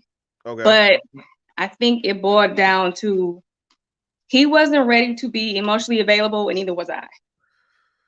So, Happened. right. So it got to the point where it was like either we're going to do this or we're not. And at this point, this was before I was going to move to Houston. We talked about me moving and if he wanted to move, and he'd say he didn't. And I said, well, I'm still moving. So we basically kind of, at that point, I pretty much had set on my mind where, okay, this is not where I'm going to stay. So, I don't know where this is going. So I proceeded on with my life, even though he's still there, but I wasn't there as much as I was originally. Okay. So fast forward to how we actually ended. My sorors came into town. I hadn't seen them in 10 years. They were there Thursday, Friday, Saturday. Okay. And Thursday, I seen him Wednesday. I saw him briefly on Thursday. On Thursday. And he had called me and said, well, something happened. Something really, really bad happened. And I said, well, what happened? He's like, I don't want to tell you because you're with your girls. I'm like, what does that mean? I don't even know what that means. What do you mean? I was like, so what's wrong? He was like, it's just really, really bad. I said, okay, well, I'll call you later. All right. So the weekend went through and went on and whatever. I reached out to him. We text throughout the weekend and whatnot. And he still wouldn't tell me what had happened. So fast forward to Sunday morning. I called him because they're about to leave. And I'm like, ain't no point in me staying here because they leave early in the morning. It's like midnight Sunday. Okay. So midnight Sunday. I call, yeah, it's Sunday morning. So 1 a.m. on Sunday. They leave at 6 a.m. So Gotcha. I called him. I said, well, what are you doing? Because I know he wanted to see me and he wanted to talk about what happened. So I said, well, pick me up, come pick me up, which I live not too far from them and where they, where my sorors were staying. And so he picked me up and he's like, oh, the only reason why you called me is because you needed a ride home. And I'm like, what? What do you mean? Like, you act like I wasn't gonna call you regardless. Or I could have just took an Uber home. So I like, okay. Right. Fast forward. So what's really going on? What happened? Hold on. So essentially, it remind me of a Patrice O'Neal joke.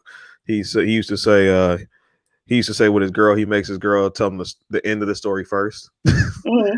So what ultimately was the part that hurt or that you think might have hurt? Because he said he didn't know how I felt about him. Okay. Was that ever a conversation? Or yes, that was the part that confused me because I said over and over, like, we never used the word I love you. We never even talked like texting saying like, oh, I miss you or I love you or any of that, those type of words, even text messaging and any of that. And we have been dating for a year now. Hold on. What did he say? What did he say What did he say when you asked him why? Like, how don't you know this? What was his explanation and rationale for why he said he didn't know? What reasons did he give? He didn't give me any reasons. He just said I don't know how you feel about me, and then that was the end of it. That was basically the end of it, right? And I And said, like, he hung up the phone, or like what happened? Like, no, we were in person. And I said, what do you mean you don't know how I feel about you? Like, we just had this conversation last week. Like, I know that I told him, like, I feel like we both are now ready to be vulnerable. We don't use these words. Like, we've never said these words, never said I missed you, via text. Like that just wasn't us, you know what I'm saying? Where you right. obviously are like into it, So what was what his I ended up saying, okay. I said, well, I mean, this is what I did say. Okay, it was smart. I said, well, I guess I'm just like you. I really like you a lot. This was what he used to say to me all the time. I really like you a lot. Okay. And he said, and then he walked out after that, actually. That was it.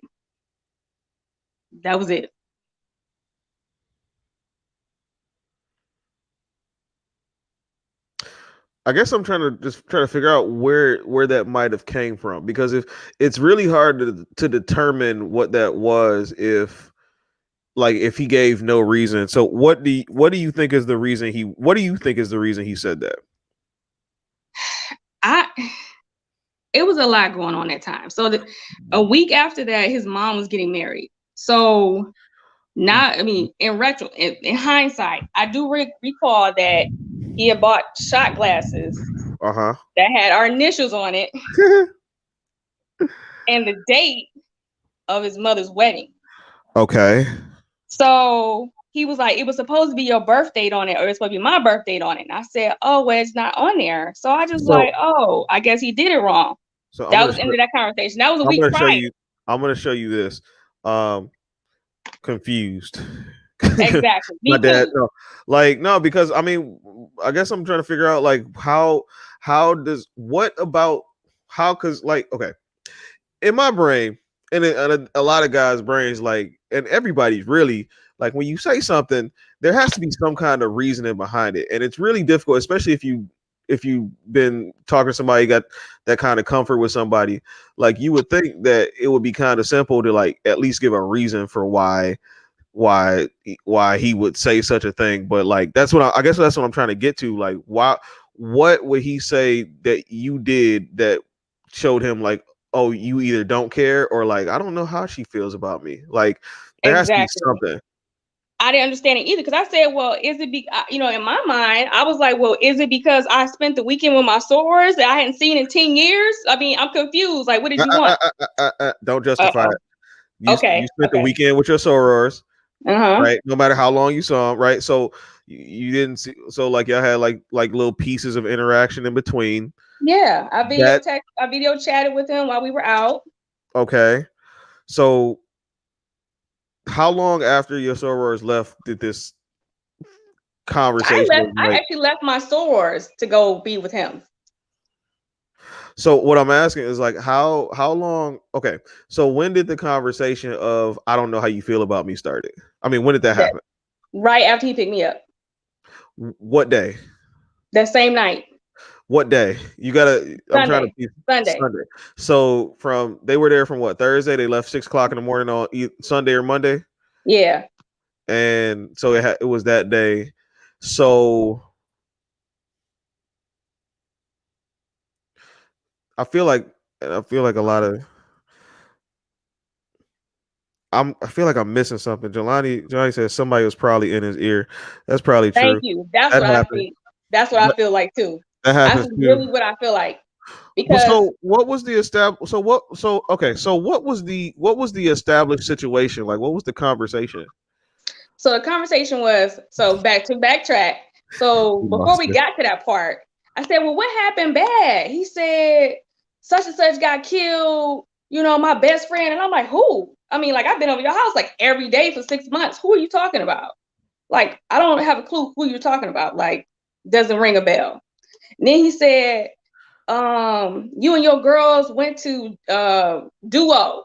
you had to drive past my house to get there. You didn't pull up on me. I'm like, what? I mean, we're grown. I'm fucking 35. We don't pull up on niggas. Like, we not doing that. So essentially, so between Thursday and Sunday, like some things happened in his life. And from what you're saying is he felt like you weren't there for him in one of his most vulnerable times, which led to that conversation of like, yo, what the hell is this? But he also refused to tell me what happened. He didn't want to tell me what happened. I kept asking, well, what happened? What happened? And he didn't tell me until, in fact, he didn't even tell me on that Sunday. He told me on Monday. So Sunday the conversation was why you didn't pull up on me. That was the conversation. Oh, that's a good question. Was he a GDI? What is that? A GDI? Yeah. A goddamn individual. Meaning not in the Greek fraternity or anything. Yeah. So he's a GDI? He's a GDI, yeah. Okay. Yeah, that kind of sews some things up too, because I mean, I'm a GDI and I've dated women in sororities, and I know that those kind of bonds, especially after like years and years, like they don't, especially if they're like line sisters, they don't really break. Right. Especially when you have friends, and even if you're not line sisters, they don't break. Right. But that does play a huge factor in it too. But what it sounds like is just I don't know. It just sounds like it's kind of murky. Thursday, so you saw how many times how many times you see him when your sorors are here? I don't know why I'm still trying. I didn't see him at all. So Thursday, Friday, Saturday, I didn't see him at all. Thursday, Friday, Saturday. Huh. Well, I mean, if you say every day for the last however many whatever, I could see how that could be a little shaky. It might have just been some anxiety, you know how to process it, but it just seems like there's a lot of other stuff in there that I don't get. I'm just trying to piece all I don't get it either, because in my mind, I'm like, it felt like he was trying to start a fight for no reason. And then put the script on me like it was my problem. Like I'm the reason why we're fighting, you know. Well, if that's, and what ended up happening was I just said fuck it, because I'm like, I'm about to leave. I'm out in Houston. I'm not about to sit here and go back and forth with you about some shit that you're not ready to reveal to me. And instead, you're trying to flip it on me. Like you basically flipped it on me. Like, well, if you can't tell me how you feel about me, then I'm not gonna tell you how I feel about you. And that's literally how the night ended. Well, somebody got to communicate something. Exactly, but he didn't. Like we after that night, we did not talk. I'm about to say, not a conversation. I mean, it just sounds kind of almost intentional, really. Was he there? Was he there in her vulnerable moments? It seems like he wanted her to be there. Right, and I would have been there if he had told me. He didn't tell me. That's the part. He didn't tell me until Monday. I suppose the question is, were you there for him in his vulnerable moments? Because he did not disclose to me what was going on. I'm sorry. Was he there for you in your vulnerable moments? That's yeah, absolutely, yeah. I'm getting twisted. Yeah, absolutely. All right. Well, I mean, you know, as far as like what hurt, I'm not exactly sure. I know how long was this situation? Did this situation last? A year. A year. Just short of a year. Just short of a year.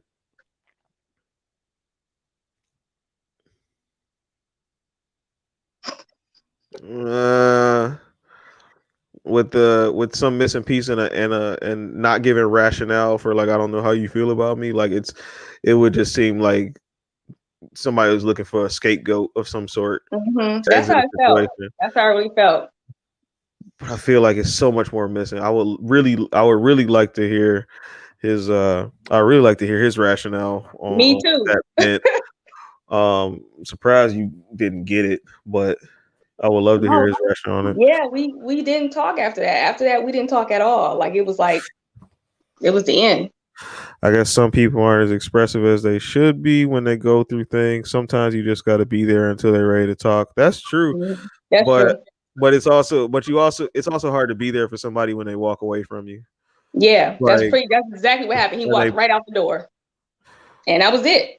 So yeah, I was like, I don't know if I really did something that I really don't. hurt him. And I was like, well, what did I do? Was it something I said?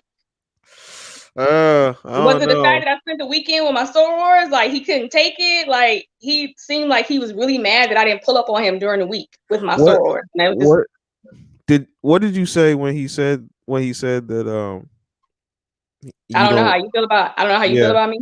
I yeah. said, well, I'm just like you. You know, I like you a lot. And that's literally Uh, what I said. Because that's all what he used to right. say to me. That's all he said to me. That's he's always used to be his thing. Well, you know, I like you a lot. You know, I like you a lot. Yeah, I think sometimes when people say that to other people, like, I don't know how you feel about me, it's almost like they got their minds made up already. Unless Mm-hmm. it's like one of those situations where, like, I've literally had women like text me, call me, and like, I don't even know how you feel about me, and I look at her like, you just want your head boosted right now. But I don't think that was the case in this situation, because if that was the case, then he wouldn't have just like bounced after that. So I mean, if it And just what's seemed crazy, and the crazy part is that I had been around his family a whole lot. So he apparently, such a small world. maybe He went back to his family and said we had like an ugly ass breakup, and I kept his stuff. I said, really? Like, you could have came and got. You could have left with everything. I It was. say, may, You could have came and got everything. Like, it was not an ugly breakup. Talking about I kept his stuff. He literally had a pair of shorts and a wife beater, and he said, "Oh, I wouldn't give him his stuff back," and like he blew it out of proportion, like it was like this big brouhaha, and it really wasn't. maybe I'm not old enough to understand what that problem is, but it just seems like if somebody's making that much of an ordeal out of like something small, it seems just like self-sabotage. Like, I guess he might have reached a Mhm. point where he was like, okay, I'm kind of over and done with this, and any old reason will do, which happens. So he- Tika said you probably hard to read for him. That could be a thing too, because if you know people understand those things differently, so how you might have expressed being interested in him may not be a way he might have understood. I don't know. I mean, again, again, there just seems to be a bunch of stuff in the story that I feel like I'm missing. I Like mean, some it is, but you said to keep dots it just don't objective, connect. right? You said to keep it objective. I mean, I could. It's Yeah, some yeah, few yeah. things to me that were like, for me, leading up to this moment was like red flags to me. Like, what's really going on? You Like, know? Huh? like what? What were some red flags going in? So, That's a good question. That should have been asked a long time ago. okay. What were some So, red flags going in? so, in the midst of this, I spent a lot of time at his house. This is Okay. prior to me moving to Houston. So I decided I didn't want to sign another lease. I was trying not to sign another lease and stay in Detroit. Uh-huh. So I stayed with him temporarily. In the midst of that, of course, I'm like, I'm not about to sit here and play house with you. I literally was like, can you do me a favor? You, my friend. We rode out into being boyfriend and girlfriend ish. You know what I'm saying? And it was temporary. I literally made it temporary. I moved out, got my own apartment, getting an apartment. And in the midst of me moving into my new apartment, he got mad that I took all my stuff from his house to my apartment. He was like, you literally didn't leave anything. Like, you took everything. You took all your stuff. You didn't leave not an outfit, not a shoe here, nothing. And I'm like, when I asked you if you wanted me to stay here, because I did that before I actually moved out. Oh. Yeah. I said, well, do you want me to stay here? He said So no. So I said, okay, that's fine. I'm like, it don't that bother me. So I moved out, which is what he said he wanted. It wasn't an issue because he knew what was going on.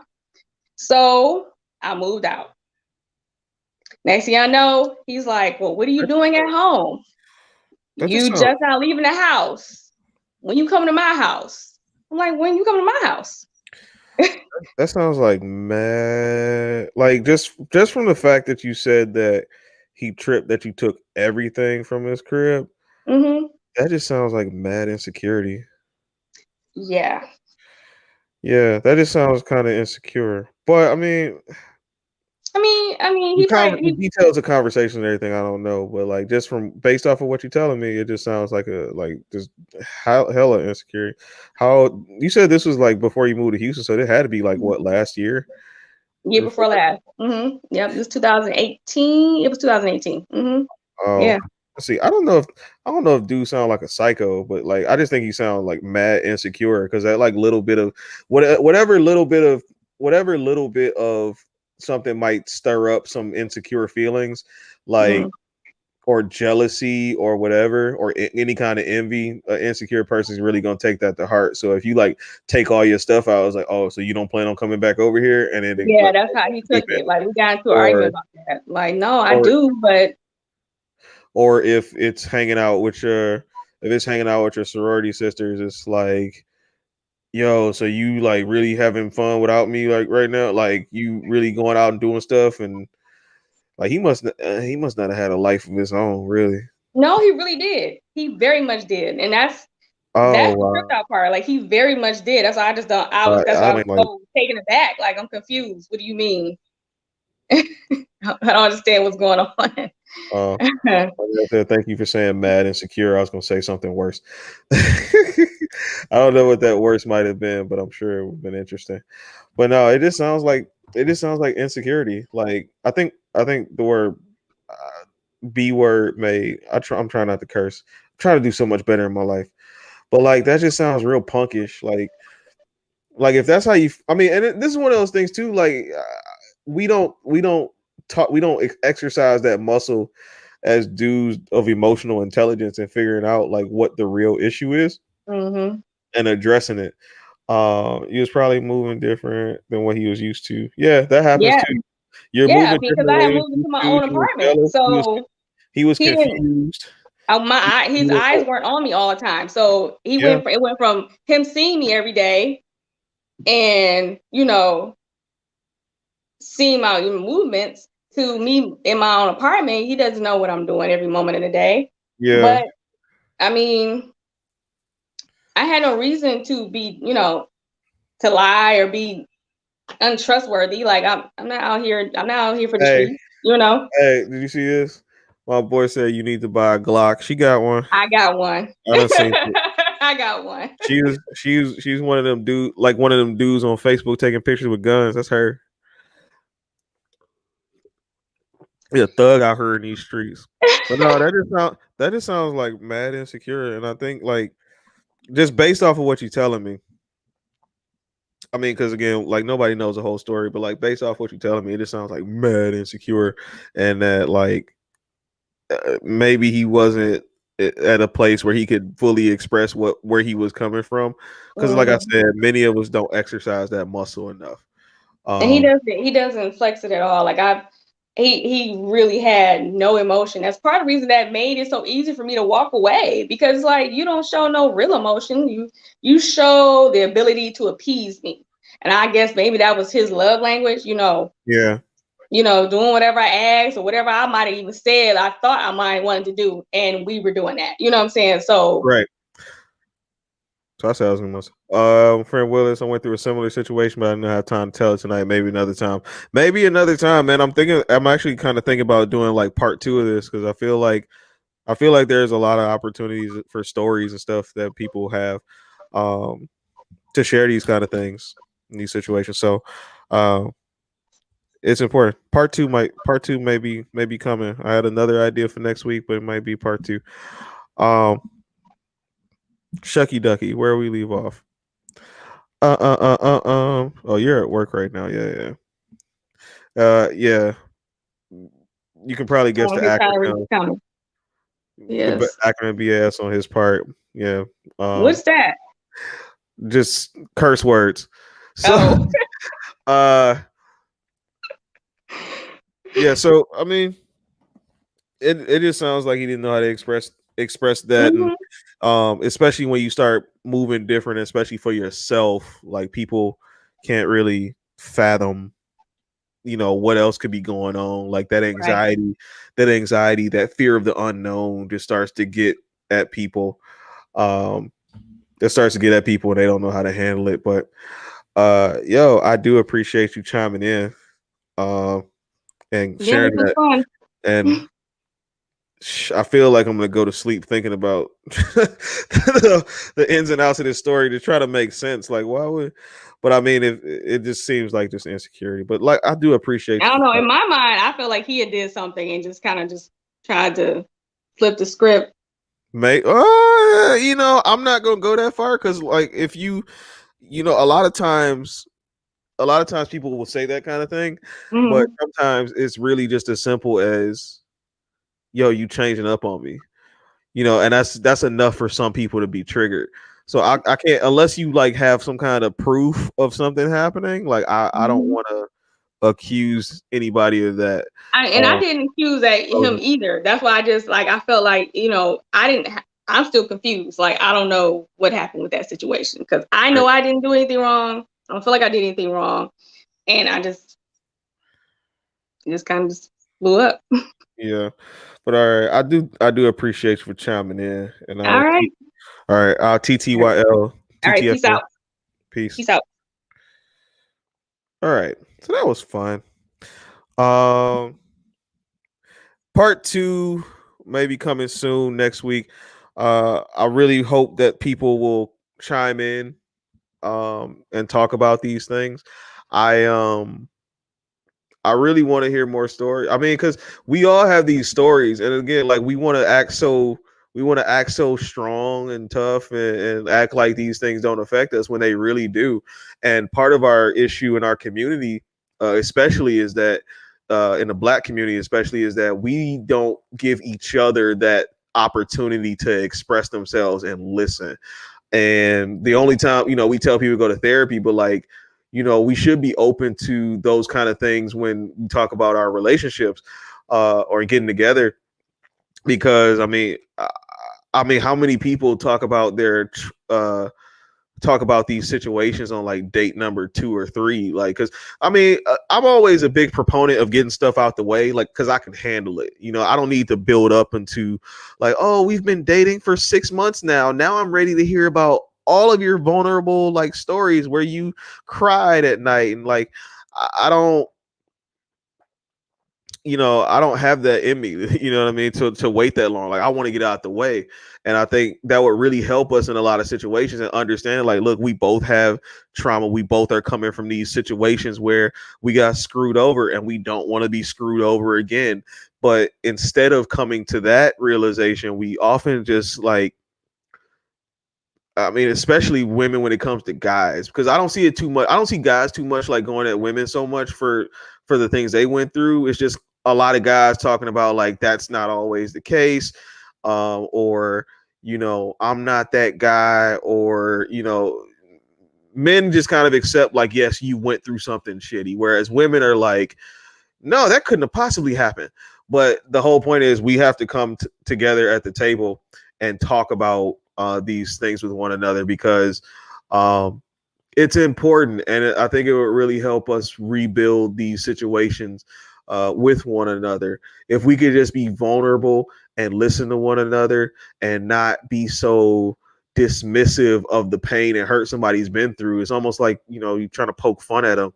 Like, we can't do that, especially because I mean, Kel told you, even within his toxic situation, and he was married in a very toxic situation, like, he still wants to, be with somebody long term. And I think a lot of people want to be with somebody long term.